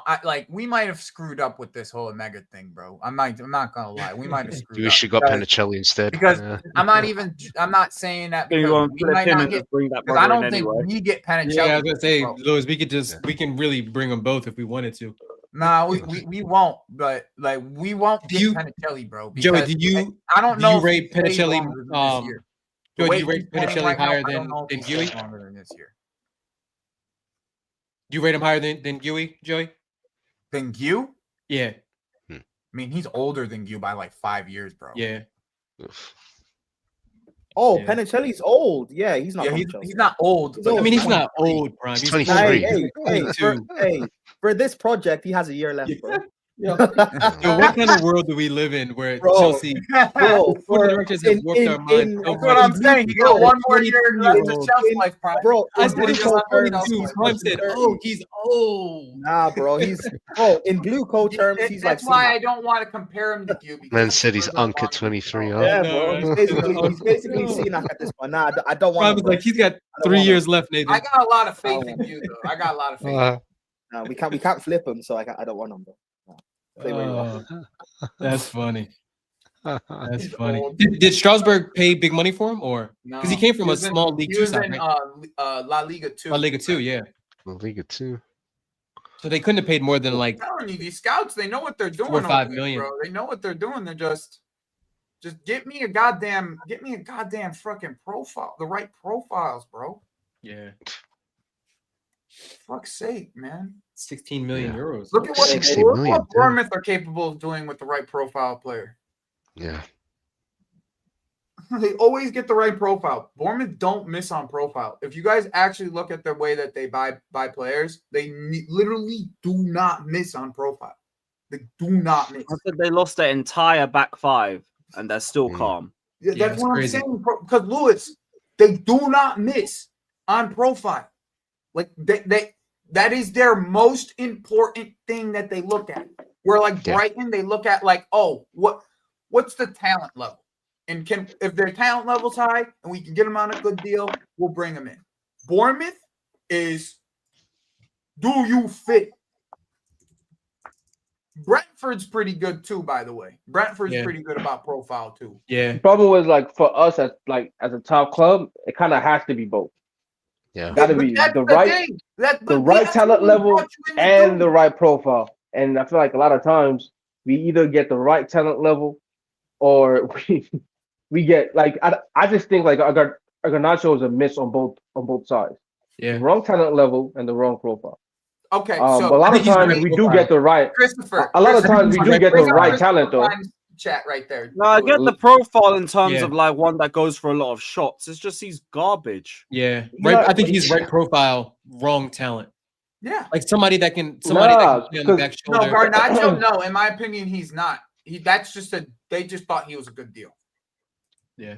Because in my opinion, every single profile of winger that they've gone for has a high dribble percentage, and he hasn't. Yeah. This is terrible. Every single other winger winger with the they've shot gone creating for, actions and they've everything. had The high problem is dribble he's not a percentages. shot taker. He is one that has not. He is the one outlier in that scenario. Yeah. Yeah, he's the one that you say use your eyes. Like look up off the spreadsheet. Yep. And watch. The problem with that, KG, the only part of the spreadsheet they were looking at was GA. I know. And his age. That's literally the only part of the spreadsheet. I agree. That's why I always, Joe, you've heard me say it before many times, but when you play as much as Garnacho's played over the last 3 years, you're gonna put up G&A. Like Garnacho's played a lot of minutes for a 20-year-old in a side that Jardell's last comment up. Jardell. Thank you. Yeah. Sorry. Basically. I just thought it was very relevant. Mm-hmm. So it's specifically when Stanley that wanted him, not Stewart. Correct. Yes. So I know who to slander. So now they have chaperones because of it. But here's the thing though, we didn't even get that good of a deal on Garnacho. No, we didn't. No. Yeah. No. Like we could have waited until deadline day because Garnacho we did pretty wait much till deadline day, and we basically waited till deadline day, bro. no, they could have forced United because No, he but was even saying then, though, even Chelsea then, or nothing. It was Chelsea or sit we out. shouldn't have even talked. We shouldn't have I even know. been having a conversation. I know. Believe me, I know. We shouldn't have had a conversation. You could have just brought in Omega right away, and then had him at striker, and had George at left wing, and then you're fine. You have no problems. Bro, you have so many other solutions to this. The problem is that you didn't get rid of George either, so it makes it even look worse. Yeah. It makes it look way worse. Yeah. Although George, right? Do you guys even think though he's George, actually in my a opinion, winger? is You better think he'll be a better No, striker? I don't think he's a winger, but I also don't think he's a striker, lad. Like I don't know. No, I think George's skills are gonna be like inside forward, second striker, Center forward, maybe. Yeah. No, not center forward. He can't play by himself. He would have to play off with somebody. Yeah. Hmm. Yeah, in like way, in one of those the way that United play in one of the tens. Yeah. He should play in like a Palace. If he went to Palace in January, like he would cook in those inside spots that Sar plays. Yeah, you never know. They might get fed up of Nketiah and want to get someone. Yeah. That's a good comment. That's a good comment that guy has in there. Really, like he's very actually much a really good fit for Palace. He's very much like Solomon Kalou. With Glass. Yeah, like very much like Kalou, where Kalou wasn't a striker, but he also wasn't a winger. He was just like he was a utility forward.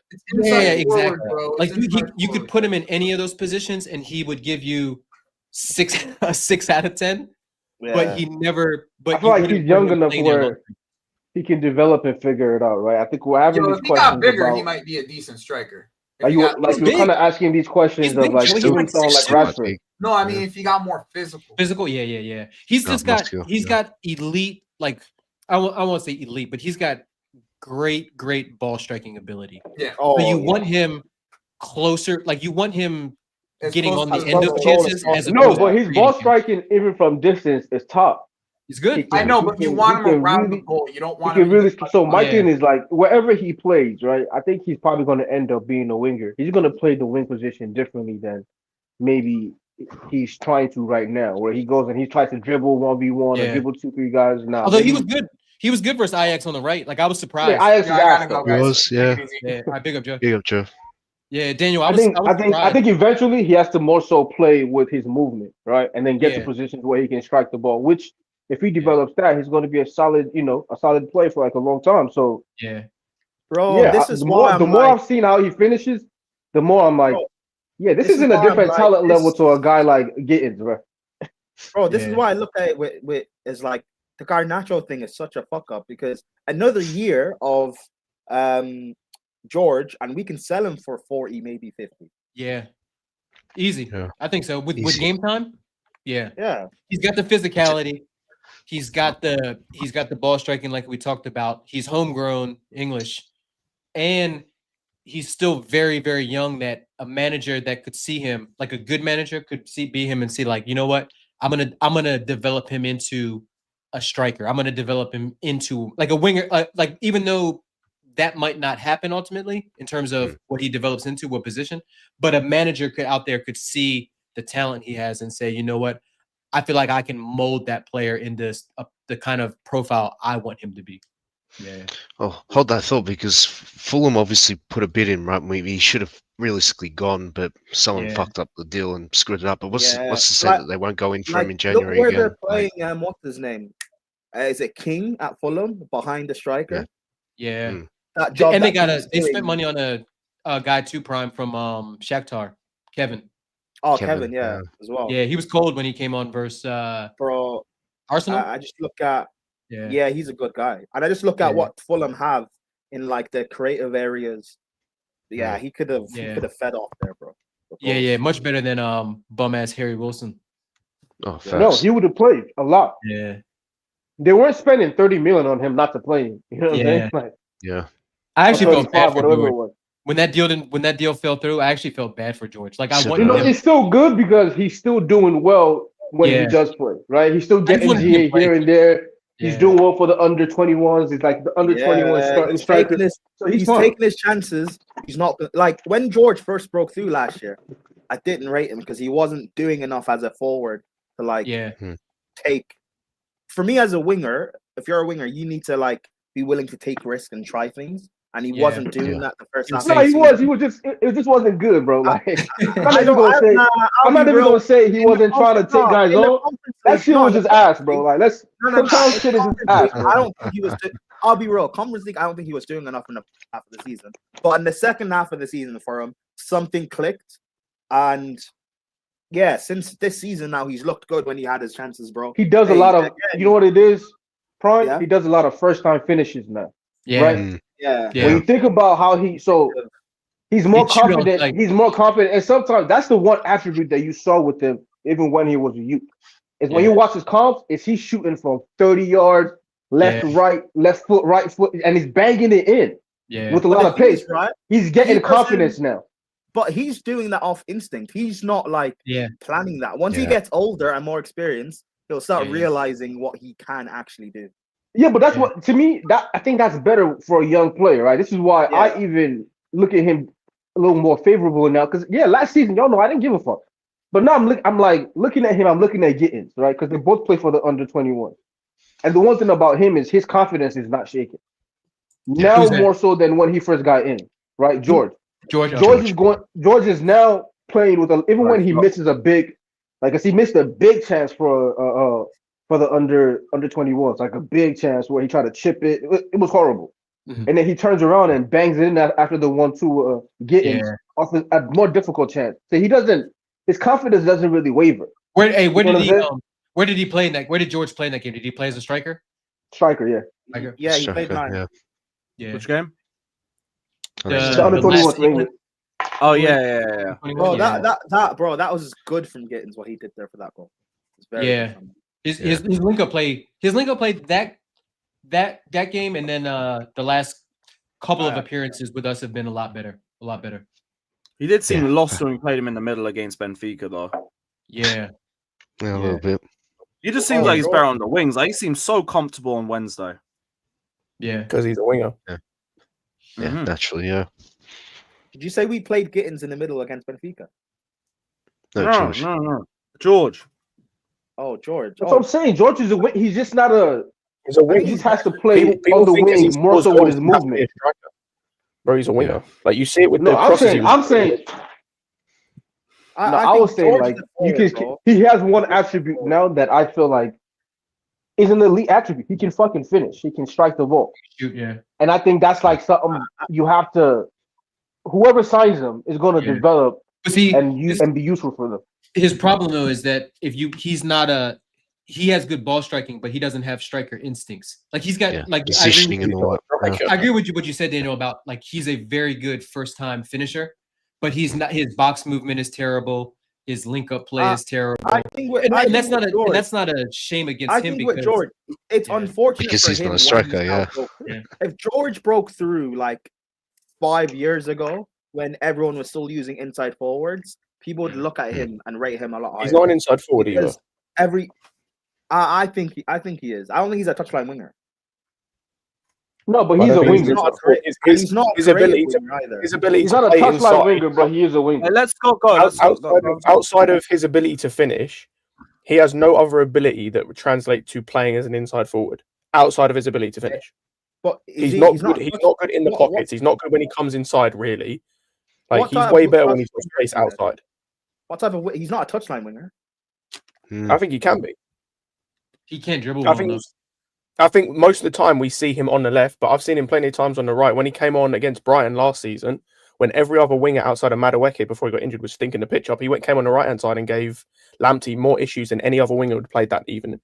The game we just played against Ajax, he gets dropped off before that. Bro, he played what? He played a whole half or like 40 minutes against Ajax.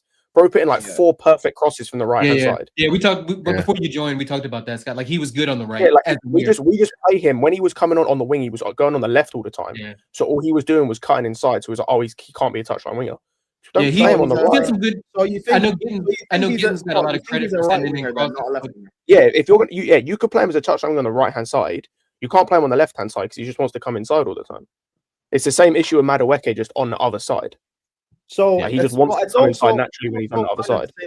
So it's also kind of the same with Garnacho. Though I know Garnacho's ass, but like concept still. No, the difference with Garnacho, why he can be a touchline winger, is he just stretches the pitch, and so to do that more often than not, you have to stand on the touchline. Like he can be a touchline winger because he just stretches the pitch, gets as wide as he can, and then tries to like just run down the wing. Because if he dribbles, he can't. Yeah. He ends up being a touchline winger almost by default because he can't do anything else. Like he can't. That's what I'm saying. He can't be an inside real attribute. He can't be a pocket player. He can't do nothing else. Bro, he kind of becomes it baffles me. It baffles me how Amram didn't try him as a wing back. That's where his best position is, a right wing back, bro. That's literally where his best. I know he's not good defensively, but if you just put Mazouari at right center back, you can play Ahmad. Or sorry, you can play Garnacho. Yeah, he's playing Ahmad at right wing back. He's way more creative. There's no chance that Ahmad likes playing right wing back. Oh hell no. There's no chance. There's no chance that any attack-minded player wants to play wing back and run up and down the flanks and defend and get back in their own box, but still be expected to be up there and provide with. Yeah, unless you're Victor Moses.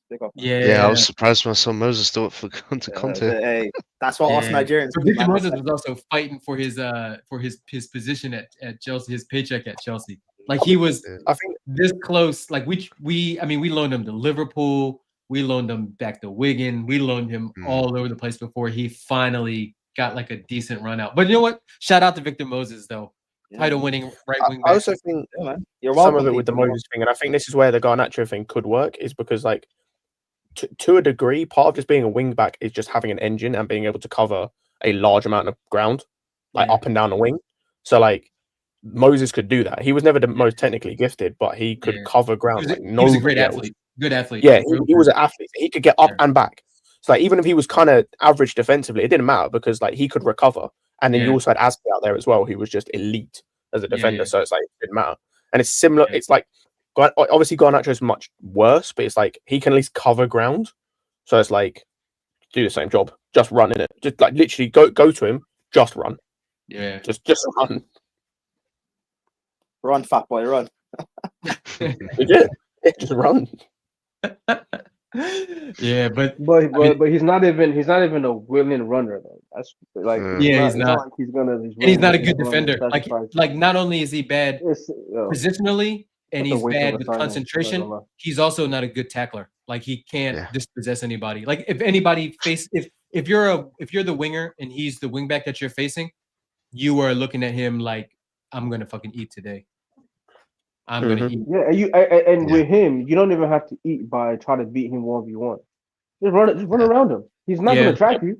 Yeah, that's how you get players like that. It's like I know you're not gonna track me, so what's the like? There's no need for me to try to beat you 1v1 or take you up. I'll just run around you.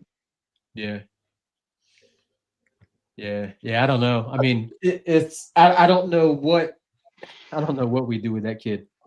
I mean, I know what we all want to do. Clicks or send him to Strasbourg. We know what's going to happen. We're going to end up having to sell him. Arsenal will sell Trossard and Martinelli in a year or two, and he's going there. I'm just annoyed that we're not getting the money I want for him because we paid 40 mil. However, I do know he's going in a year or two. So, whatever. Just have to go up with it. Send him to North London. Can they register Koindo without selling somebody? No. Probably not. So that's why I think like they have to sell somebody either way, right? Yeah. The biggest thing will be it depends on how much. Does Tyreek George count? Yeah, he will count. He was registered last year.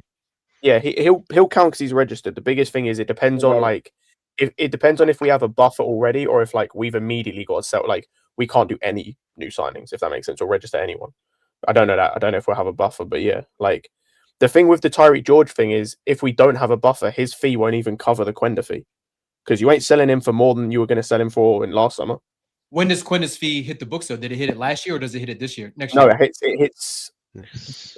I don't know how it works for registration actually, because yeah, I don't know how it works because we haven't loaned him back.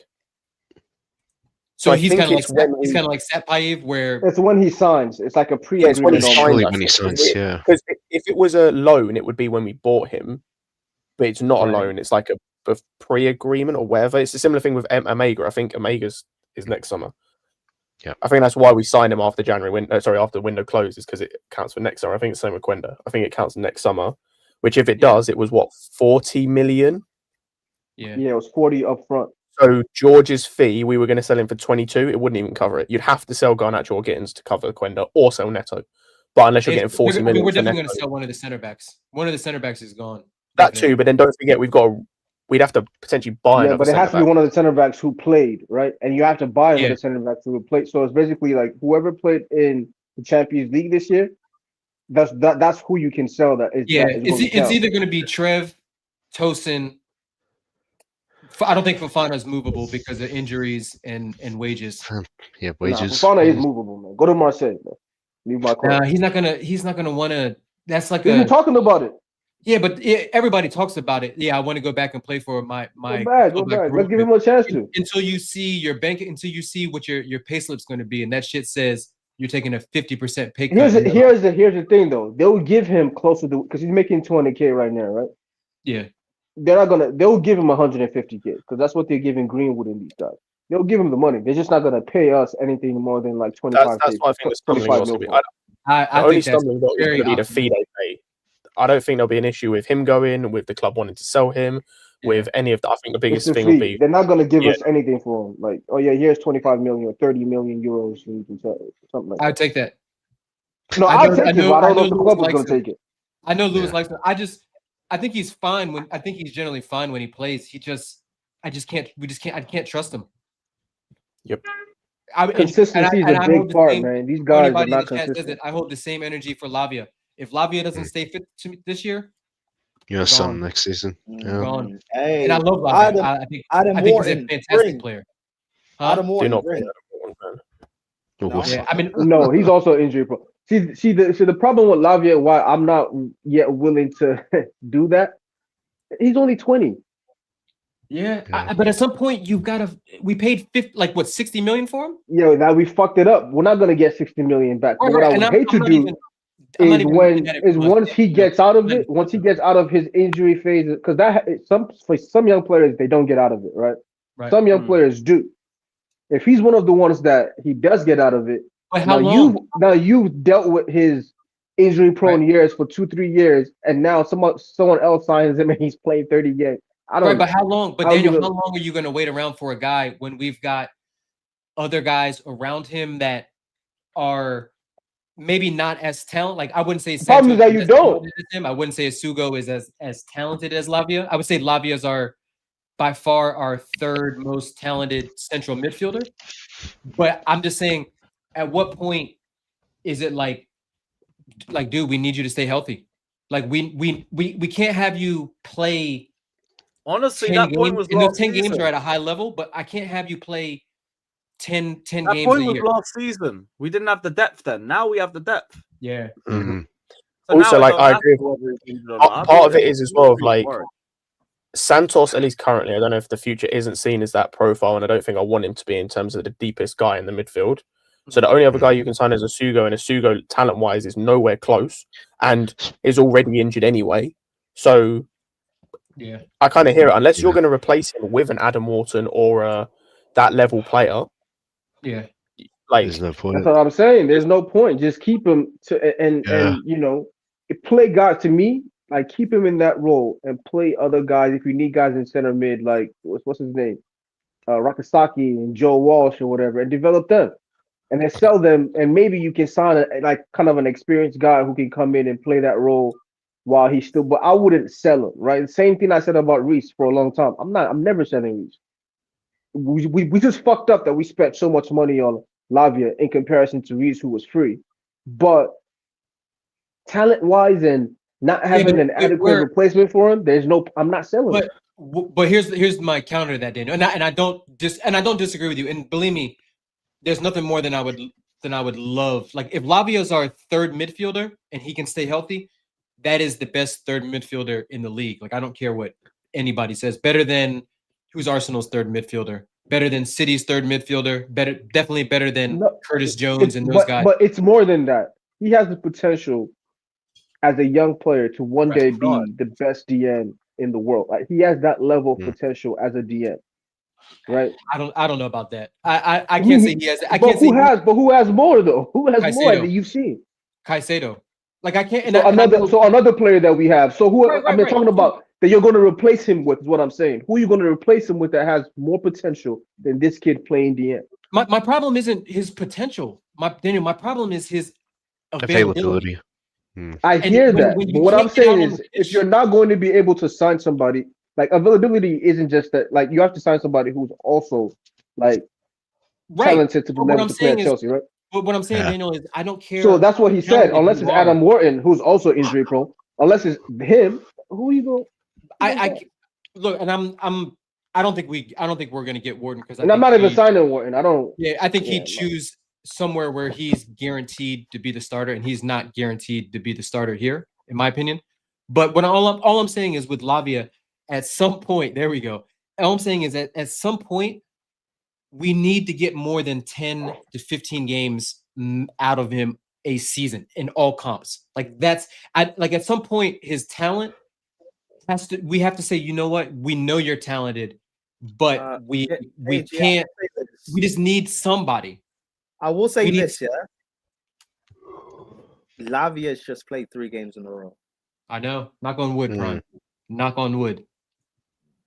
That's what I said. I'm not hating on Lavia, and I'm not. No, but I get. I understand. I understand what you're saying, right? Yeah. My whole thing with that is like, a lot of times with some of these guys, what happens is it takes they are going to spend 2, 3, 4 years getting hurt, figuring it out, but they're going to get over it. I'm not willing, if I've already dealt with you for this long, I'm not willing to say I'm not going to deal with you for another, like 1 more year. Because you were saying after this year, if he's not able to do it this year, like I'm saying, no, I'll wait 1 more year. Maybe even, you know what I'm saying? I'll wait 1 more year, because if that's the year, because if I've waited this long and dealt with you not being fit, who am I bringing in, right? I'm not to be honest with you, as shitty as our recruitment is everywhere else on the pitch, wingers, center backs, lack of getting a goalkeeper, our midfield recruitment has been fantastic. Profiles, like all the stuff that we hate on the sporting directors for in terms of getting the profiles wrong. I'll be real. I don't think it's a profile thing. So I don't think it's a profile. I was going to touch on this earlier, like when Joe was here, but I was driving home from work.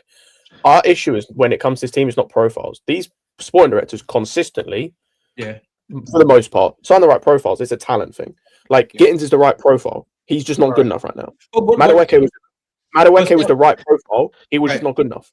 What I'm saying is right profile, not good enough. So I don't like the reason why the midfield work is yes, it's a profile thing, but it's Enzo, Caicedo, Lavia, and I think Santos can reach that level. So you just you got 4 midfielders who I think are either at the level or can reach the level of world class. Right. But that was my point. My point was the midfield is the only positional group that we have at Chelsea Football Club 100%. Where we've identified the right talent and the right profiles and the combination of those and those overlapping profiles. Look, I don't know why we can't do that in other positions, but it wasn't a clean break though. Think about it, because they did go sign Leslie for 28 million. He didn't work out the way they wanted him to. They did end up signing. What's the other guy's name? Cassadai. There was another guy that they signed. Playing midfield. What's the KDH? Don't forget Mari. KDH. Kellerman for 20 mil. Like, you know what I mean? They've had, there's a run of, but they in the midfield more than most. They've been able to keep the most talented of who they signed. Which I'm happy with, right? What I'm saying is, I like Leslie. We see from Lavia, a good player in this league. I just don't think he's better than the guys that we have. Yeah, I don't was think happy with I don't him. think he's better. I Yeah, don't think he's better than Lavia either. So but Leslie was supposed to do the job that Isugu is supposed to do. Just be a backup. that's exactly. More or Yeah, less. yeah, Leslie's problem was that he got injured under Poch. yeah. So he didn't And get never a got year the of game playing time. Same thing with Osugo. He's getting injured now. Yeah. Yeah, but like he got injured under Poch, and then Maresca just When's he back? By the way, yeah, Isugu's back because December, we right? then December, December, I think, January. yeah, and then we brought in what's his name, KDH because we bought Maresca, Yeah. and we did the thing of like, oh, we'll do you a favor, taking your We'll bring manager, you one we'll player take a from your player, own team. We Yeah. did that bullshit, and because we brought in KDH, then we had to let go of a midfielder, and that's why Isugu left. No, Sugu, you mean Leslie? Yeah. Leslie, yeah, sorry. Yeah. But yeah, like when it comes to this team and recruitment, like it's just a talent thing, bro. Like the profiles thing, we actually managed to get down most of the time. Like even the guys they've signed that haven't worked out. It's not because most of them are not because the profile is wrong. It's because talent wise they're not good enough and should never have been signed in the first place. Like I said, Madueke, he was the right profile, but talent wise, he wasn't there when you signed him. Really, you never really developed him into the player that he could get there. Even if he could get there, I don't know if he could. Then we sold him. But like Tosin, we signed right profile. He's just not good enough. Who else? Leslie, right profile, just wasn't better than what we had. Obviously, he was meant to do the fifth choice, the thing. Who else we signed? We got obviously Garnacho is just a mix of all of them. Gittens right now, same thing. Profile wise fits perfectly. Talent wise, not there right now. Yeah, most of the guys they're signing, profile wise fits. It's just they're not good enough, and we aren't at the stage where you can afford to let them develop for 2 years. Like we could a couple years ago. Like I'm sick of doing that shit now. Yeah, like, I don't like it either. Like I have a hard time. I keep trying to tell people. People understand. Next year is going to be the 4th year. Palma, Enzo, and Caicedo will be playing together. Yeah. Right. Yeah. It ain't going to be 4 years, and I have to wait for the winger Levi to be good. I have to wait for him. I'm trying to win a league title now. It's been I've been playing with these guys for 4 years. Yeah. I want to win a league title, not wait for my striker to develop, or wait for my center back to develop, or wait for my keeper to develop because they're not ready. And then I have to wait 3 years for them. You waited 3 years to. I don't know. That was my problem. So lucky we won the World Cup. Yeah, trust and the Conference League. Yeah, a John Terry big regen. up it's back blue. He said, need a John Terry regen. Big up my guy. Need number 9 scared. Wilson Isidore is no joke. Could hurt us like Delap at Ipswich. Look, I think we should be comfortable with them going forward anyway. It's their defense that is their real strong point. In terms of needing a John Terry regen, be fair, look, John Terry's best centre back of all time. You ain't gonna find that in this squad just yet. They sent him to West. They sent him to off that level. Yeah, they sent him to West Brom. We have a John Terry regen in Enzo. He's playing for the Baggies. We did have one, but we sent away. Christensen's not a racist. No, don't forget we got Big West. Shout out West Fofana, man. I mean, Christensen might be. Who knows? He's Danish. He might. Go to Marseille, man. Leave my club. I'm tired, bro. He's finally fit, man.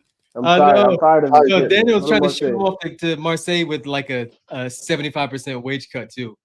Yeah, whatever. I don't care what you get. And hands up in the air, it is what it is. If anybody can get paid without working, it's him. He's figured it out. He's living the life. You get paid, you don't gotta work. Malang Sarr did the same thing. It's genuinely. Yeah, Malang Sarr is the poster boy for that. Yeah, I remember that was the only funny thing that Poch ever did when he didn't know who the fuck Sarr. He was like, "Who? Malang who?" Yeah. Right, do you know what's jokes as well? Is in another life, he's playing for Arsenal right now. Who? Sarr. Oh, Mudryk. Yeah. No, Sarr, bro. They wanted him the season. So the year we bought him, the summer we bought him, the season before Liverpool were interested in him because he was on his last year. Not Liverpool, sorry, Arsenal were interested and they didn't buy him. You think he'd still be here? Man. He wouldn't still be at Arsenal, bro. He might do, bro. You never know. Look how long Kivior last. Yeah, look how long Kivior last. What year did we buy him? What year was that we bought him? 21. 21. Yeah. 21. Nah, he wouldn't still be at Arsenal. 21. He wouldn't. He'd be gone. Oh, what was this super chat? Big up CNAC saying Lavia's talent is on the same level as Caicedo's, but he's not as available. He's always showed his level when on the pitch. Put on the Reese program and see. I agree, especially in the first phase. I was saying last season he's the best at our club in the first phase. Press resistance, building up in the back, incredible. Yeah, and his passing's underrated. Yeah. What Sinek says there as well about the like coming back thing. This is why I always gave leverage to him and Reese, because it's like as annoying as it is that you keep getting injured, every time you come back, there's literally no there's no delineation in how he plays. There's no like feeling yourself out, like having to play a few games to get up to speed. Bro, it's literally immediate. That's why up until the Ajax game, for Fofana, it always took him a few games to get into it. That Ajax game, I was like, cool. If you can play that way, if you keep getting injured but come back and play that way every time, it's gonna suck. But I can allow it to an extent because that's how I expect you to play. But if you're getting injured and then taking 3-4 games to get back up to speed and then get injured again, what's the point, bro? What's the point? That was the Ben Chilwell thing. Yeah. My grace is that you're so young that I feel like, again, for a lot of these guys with the muscle injuries, it's about changing your diet or like finding. Sometimes it's really hard. It's not as easy as let me get surgery on it or do this. It's like you have to find the right balance of, okay, I can eat these things, I cannot eat these foods, right? And he could still be growing. I have to take a nap during, you know what I mean? Like, he has to find the right balance for those things. And when he does find it, he's going to be a player who does play 28, 35 games in the league every season, right? And then it's like, you got rid of that. I just don't see these young players being more talented. I'm sorry. And like, not just in concept, like, oh, his profile is more. No, him playing. When he plays, there isn't a lot of DMs who are better than him in the first phase. Yeah, there are. Or any, really. There are. Yeah. I love how he always gets fit for Liverpool, too. That's my favorite part about him. It's always Liverpool. He gets fit, faces Liverpool, drops an 8 out of 10, and then a couple weeks later. The other part of it as well with the on what Daniel just said is, because you kind of mentioned it earlier with Wharton. Let's say there is a player that's of that level. Are they going to be comfortable, depending on, obviously, if they're playing for a worse team, maybe, but are they comfortable coming here and sitting on the bench? No. That's why I don't think Scott, that's why I don't think Wharton would ever choose. Yeah, that's. I'm not saying that we wouldn't be interested in him. I'm just saying if I'm Adam Wharton, I would not want to come here. I wouldn't either. Yeah, unless because I'm not going to play really. Like I know I'm not like everyone is the only team interested. One at a time. Yeah, I said unless we're the only team interested in him, and it's like he thinks that's the step up he needs, then maybe. But like, I mean, like for example, like if we're using Wharton as the example, what if they think that they're good enough to start? They might rate their level that they're good enough to get in. And who's dropping to the bench? Like that's cool, but then it means one of Enzo or Caicedo is not starting because that's not Wharton's problem. Yeah, I mean that is. If they're telling him he's going to start regularly, then that's different. But then that's something the manager has to then deal with in the season to manage those 3 players starting it consistently every week. Yeah. I think no matter how much he rates himself, like he probably knows talent wise, he could get into almost any side in the league. But he instantaneously walks into Man United. He probably walks into Liverpool right now. Definitely ahead of outside of our midfield, and that's only because of who we have. And he might even start ahead of Enzo, to be fair, but I don't know if he could do the same role. He starts in every midfield. I wouldn't. Yeah, I don't think so. Yeah. Outside of ours and maybe Arsenal, again, just because how it's clicking at the moment, he starts for every other midfield in the league. Yeah. Wait. You think he starts for City? Yes. Yeah. Yes. Yeah. Him and Rodri, and then let Rodri next to him now. Yeah, let Reinders. I don't know if he's very Reindeer. No, Reinders can still start. You have 3 of them. You let Reinders push further forward, do what he was doing at Milan, and have him and Rodri next to each other. But they play with a number 10, though, no? What do you say? Yeah, but they're number 10. They play with a number 10, isn't it? Like it's either going to be Turkey or Foden moving forward, right? Yeah. I mean, but I don't see how he starts. On the right, sometimes he starts Silva on the right.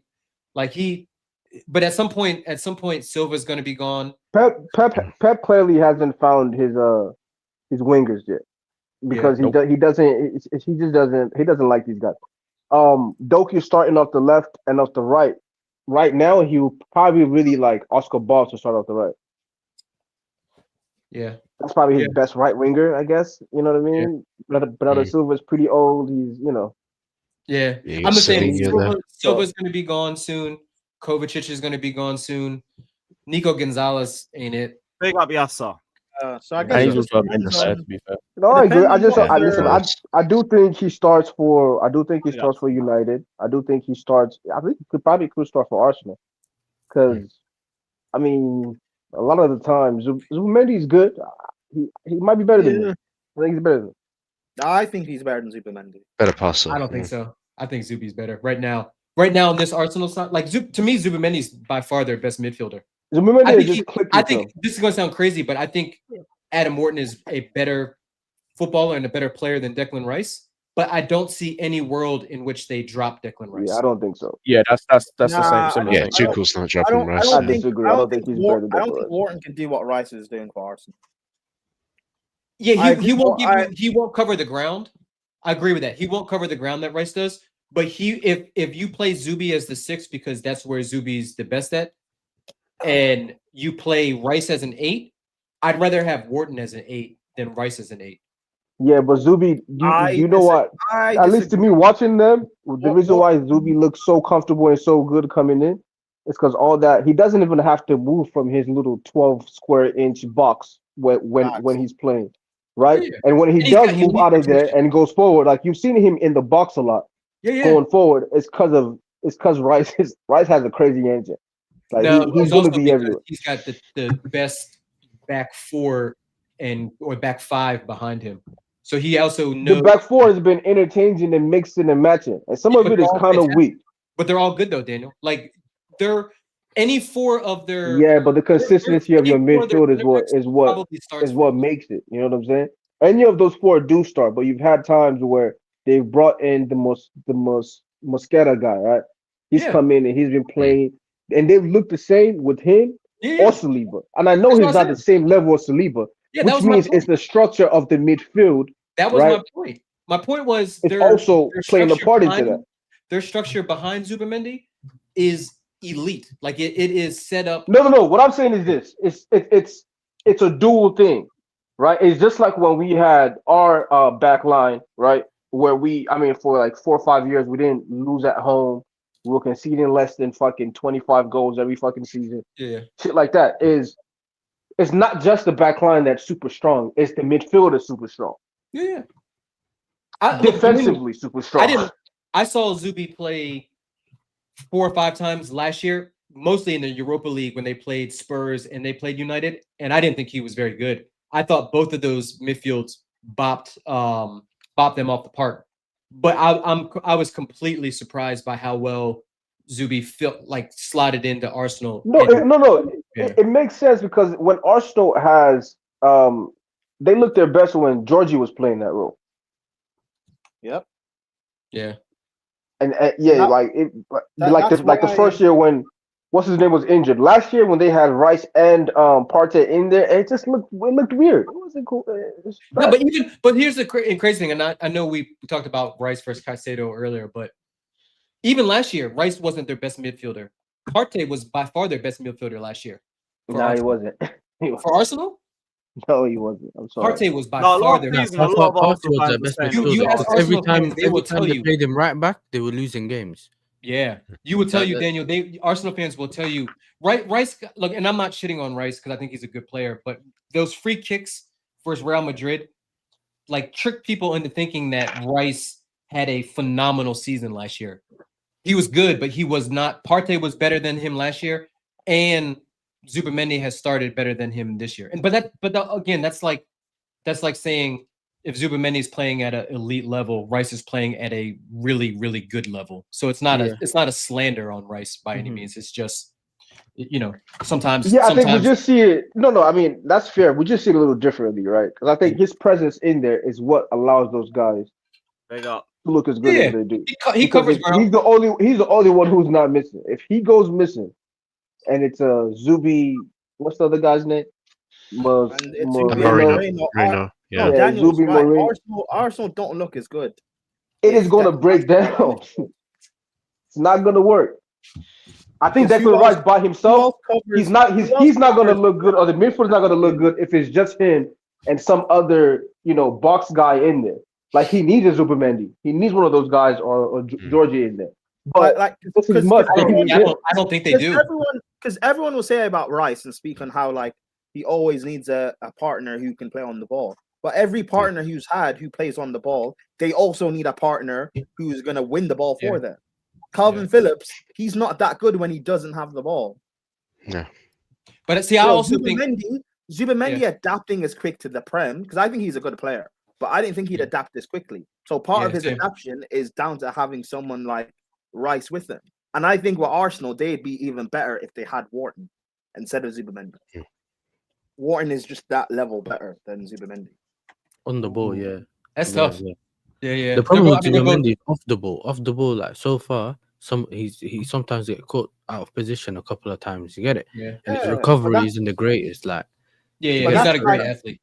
Yeah, but that's why you want someone like a Declan Rice to cover. First year thing. That's why he'll learn within the year of the Prem. Yeah. What do you? Let me ask you this: What do you think they're? And Yasser too. Actually, and you guys, what do you think Arsenal's best midfield three is?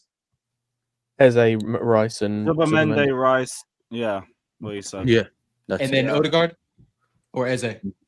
Eze. I actually think. I think Odegaard.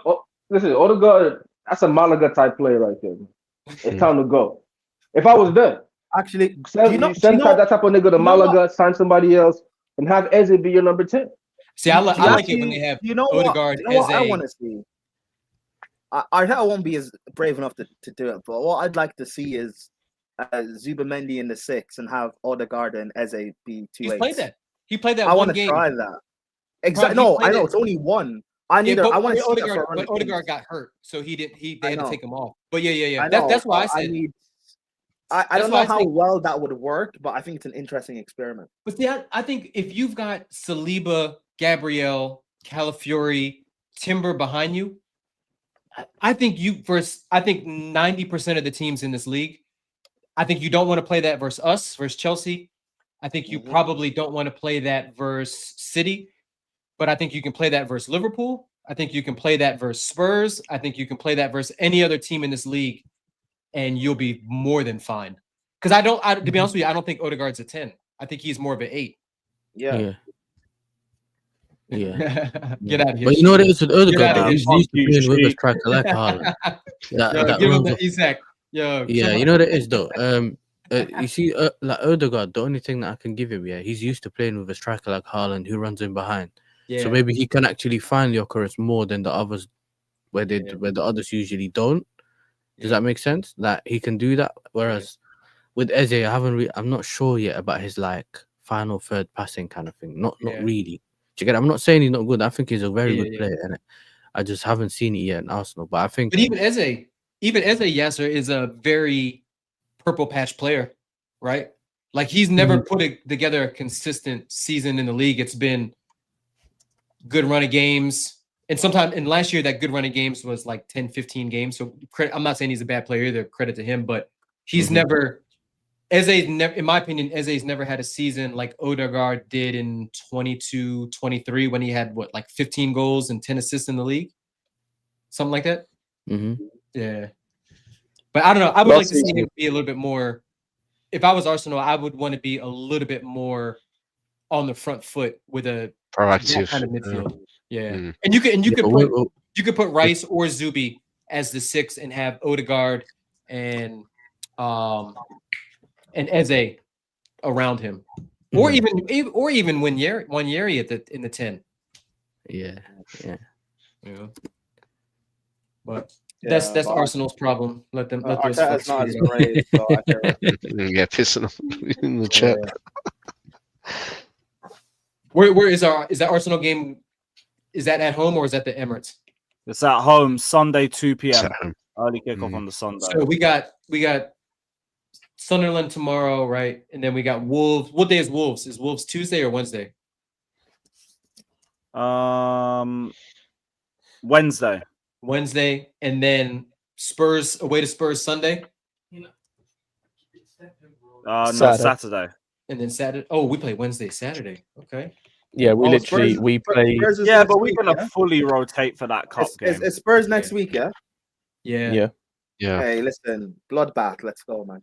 Yeah, we're playing Spurs at the right time because Spurs look. That Monaco game, they look terrible. Bro, anytime is the right time. Mid in general. Yeah. Let's be real. Anytime is the right time. These man got gassed up way too early just because they were 17. These guys were unbeaten in like 2 months and we smacked them, bro. Anytime's the right time. Yeah. They were on their high horse after they barely lost to the PSG in the Super Cup. Yeah, oh, we finally won a transfer fucking beef. Yeah, great. Maresca. Not sure if they won though, Joyce.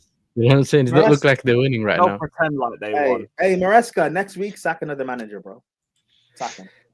I'll give it another month or two, but looking like swerving Simmons might have been a stroke of genius. Yeah, facts. He looking needy, bro. Are you gonna do a preview with Deji next week? Listen, I'm making it happen. You never know. Hey, Yasser, send me the link, bro. Listen, I got you, man. I'm not even asking. I'm demanding. Send me the link. I need to talk. You got that, man. Did you see Deji's stream where he was singing? Yeah, he was singing that power song, bro. Man saying legal or illegal, you know. I gotta make it. Bro, I said I need this, bro. Last question or topic for me before I go. All right, just quickly. Do y'all feel this is how I've been feeling for like a long while? Yo, the league is the weakest it's been for a long time. Yeah, that's why I'm so pissed. Nobody has figured anything out. Yeah. So for us, like more than before, to win this league, and the only reason why City have gone from being genuinely a 4th place team to now they're back to challenging is Donnarumma. Yep. Top keeper, top striker, they're fucking challenging. Yeah. Right. And I feel like just for us, it really just takes that. Yeah. Just get a top keeper. Get a top striker because I don't think Delap is ready for that. Yo, they should have win this league, even with flaws elsewhere. Yeah. Everton really should have been at least 2 goals up in that game on the weekend. If Beto wasn't so trash, they would have been. He had like 2 or 3 opportunities, to put him to the sword. But they're Erling Haaland injury, and I don't wish injury on anybody. They're Erling Haaland injury away from being a very average team, in my opinion. Maybe very true, average. But I don't think he's getting. I mean, he gets his customary 2-week injury. Yeah. But he's gonna play 35 games and score 45 goals. I know. Yo, this shit is unreal. Yeah, but if Haaland gets his injury, that'll probably be during the season when City's forwards start to click and the rest of them start scoring goals. Like Foden will start popping up with goals soon enough. And Mamouche. Doku will have his like 5-game purple patch. Yeah. Cherky will pop up with some. Reinders will score a few more goals, so they'll get through it without Haaland if he's out injured. But you're still right though. It's not like they're like the old City where it's like you just look at their team and you're like, fuck, how are we going to beat that? They're very beatable, especially to a league title. If they can challenge for it and go for a league title this year, we should be able to because their team is not that much better, especially now. It's a lot weaker. It's just that in certain areas, their core is still kind of strong. So that is holding them together more than ours is, right? Yeah. Like center back is wonky, but they still have center backs that they've won league titles with. So that you still kind of get a pass there. Midfield, Rodri, Reinders. I think they're gonna get better as the season goes along in those roles. And then you have Haaland. We'll see what and then they have some X factors too that if those guys click, it's a problem. Like thankfully Foden has been off form for like a year now. Hopefully he's going to remain shit, but we know he's a very talented player. If he clicks, also people still have that fear clicks factor. Problem. So like what teams do against us, where they'll try us, they won't do that as much towards City because they still have that fear factor. I don't know. I think teams go at their defense. I think you can get at their Yeah, defenders. but teams don't go as much at them as they do at us. Yeah, I mean, because though I don't think their defenders are that great, ours are worse. We all know that. Yeah, teams don't press them as much as they do us, but they still go at their back line. So a team like Crystal Palace isn't going to press City like they're going to press us, but they're going to go long to attack every time. A lot more. But the thing is, right, you still have a bit of whether it's like something subconsciously, there's still a bit of like respect or fear you have towards City. But with Chelsea, you're willing to take that risk because of what we have as opposed to what they have. But you know, whatever. Sanchez is top 5, so their defense, like I said, you can get at them. Our defense at any moment, our not our defense, I'll say our center backs at any moment are capable of hitting the self-destruct button. Trust. Yeah. But our fullbacks, we have like the opposite problem. Like City has no fullbacks, but decent center backs. we have no center backs, decent fullbacks. Yeah, we've got who mentioned some of the best fullbacks. You said fullbacks. Yeah. Oh yeah, fair. Yeah. And then once they got Donnarumma, that kind of shored things up a little bit for them. Because if they still had Trafford in there, I think you'd be seeing teams just lumping it into the box, pressing him a little bit more.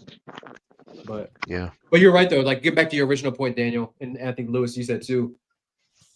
A good transfer window, we would have been right in the mix, like fighting. It's not even a good transfer window. Just a center back or goalkeeper. It's not even. We don't need a good window, bro. It's just one position. Yeah. Bro. Signing Magnan and signing Alessandro. Yeah, or Hincapié, seeing as he's not even getting on Arsenal's bench for fuck's sake. Or an elite left winger. No, not even like left winger. City's wingers are cheeks, and so are Arsenal's. Both of Arsenal's left wingers are really I'm saying shit. for us though, like if we have a we have a, it's not a bad problem to have, but we have a surplus of good, young, talented right wingers, right? So, but we have the opposite on the left hand side. We still got all question marks. So what all I'm saying is, all I'm saying, Scott, is I think we could have challenged. Yeah, I think we could be starting Gittens week in, week out and still challenged for the and potentially won the league. Like what if we'd have just sent back in a goalkeeper. You're talking about a perfect squad. What we're saying is the left winger thing just the left winger thing just solidifies it. Just give me a center back or goalkeeper, and we can genuinely keep pace. Right now, I don't know. Like, remain unbeaten until we play Arsenal, and let's see what happens. Because we have a run of games until Arsenal where we should win every game. Yeah. Every game. Yeah. And Cole should be back for that game, right? Arsenal. I don't expect Cole to start against Arsenal. Not sure. Don't think so. Yeah. I mean, just back in the squad. Yeah, having Cole on the bench against Arsenal, though, that'll be a massive boost. Just having that threat off the bench will be a massive boost. Yeah. Absolutely. Shout out JC saying big up to all world champions, the chill guys, all of that. Yeah, we're still running a chill guy. Nah, we're not doing chill guy gimmicks. Stop that, bro. I heard you say that on shame. I heard you say that on Back Again. You're shameless. We're not doing this. No, man, we chill guys, man. We're just a chill guy. We collecting our 3 points. Last time we did chill guy gimmick, we lost to Ipswich. Please stop.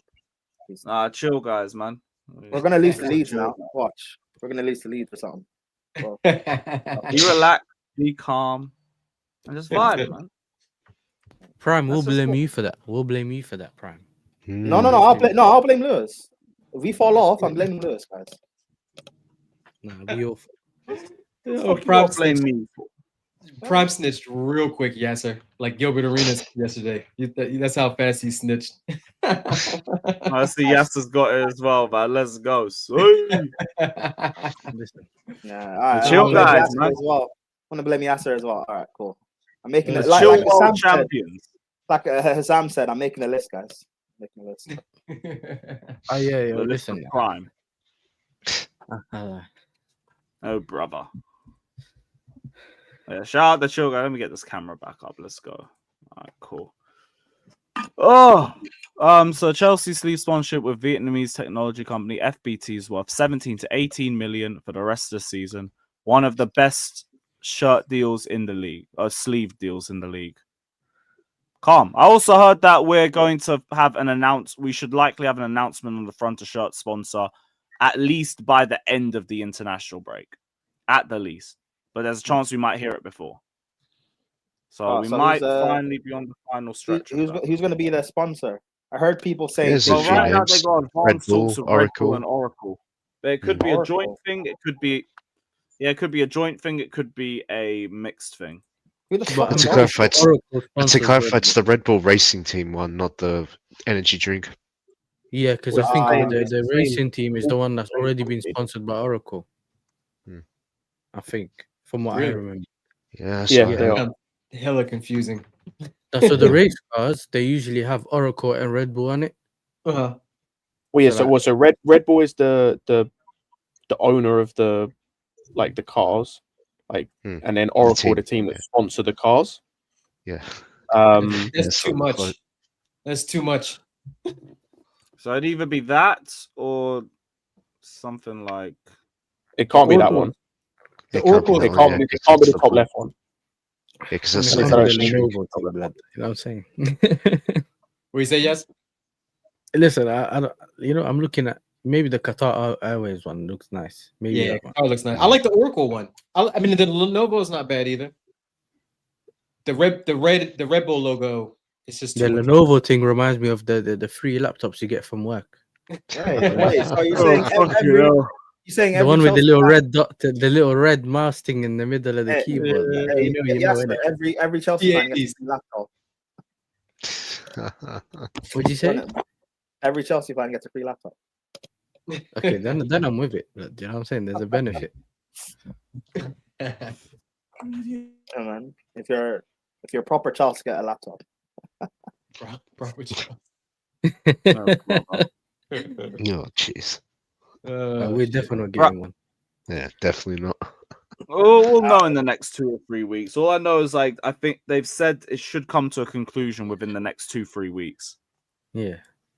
You know that for me, I'm so used to the kits not having anything. Sorry, I'm just so used to the kits not having anything. I think anything that I see on the kit now just feels like too much. I don't know about you guys. It feels for some reason, and it just looks like I know there's a lot going on. Yeah. Bro, I'm pissed it's not Jordan. No, Jordan was meant to be the shirt deal. Like instead of Nike, it would be Jordan. Yeah. Hey. Because Jordan's never going to be like the actual sponsor. Yeah, even if you got Jordan brand, you'd still have to get a sponsor or want to get a sponsor. Bring up Abdemus's comment. Well, Matt's cool, man. Shout out. No, he's not, bro. He's gonna rot in prison. Big up, man. He's not in prison. Yes, he is. Yes, he is. No, he's not, man. Yes, he is. Stop lying for him. Can't help this. Right. I don't know who Matt is. Do you know what I mean? So I'm chilling. Yeah. So you don't need to know, bro. Yeah, I think it's that time in the stream, Yeah. But yeah, big up every single one of you that's locked in. Hit the like button, subscribe, all of that. We'll be back for the watch along as usual. You guys already know what it is. Smash the likes, subscribe. Big up to the panel. Big up to every single one of you in here. Send everyone over to Monts. Like, subscribe, up the Gargantuan Blues. Big up, everyone.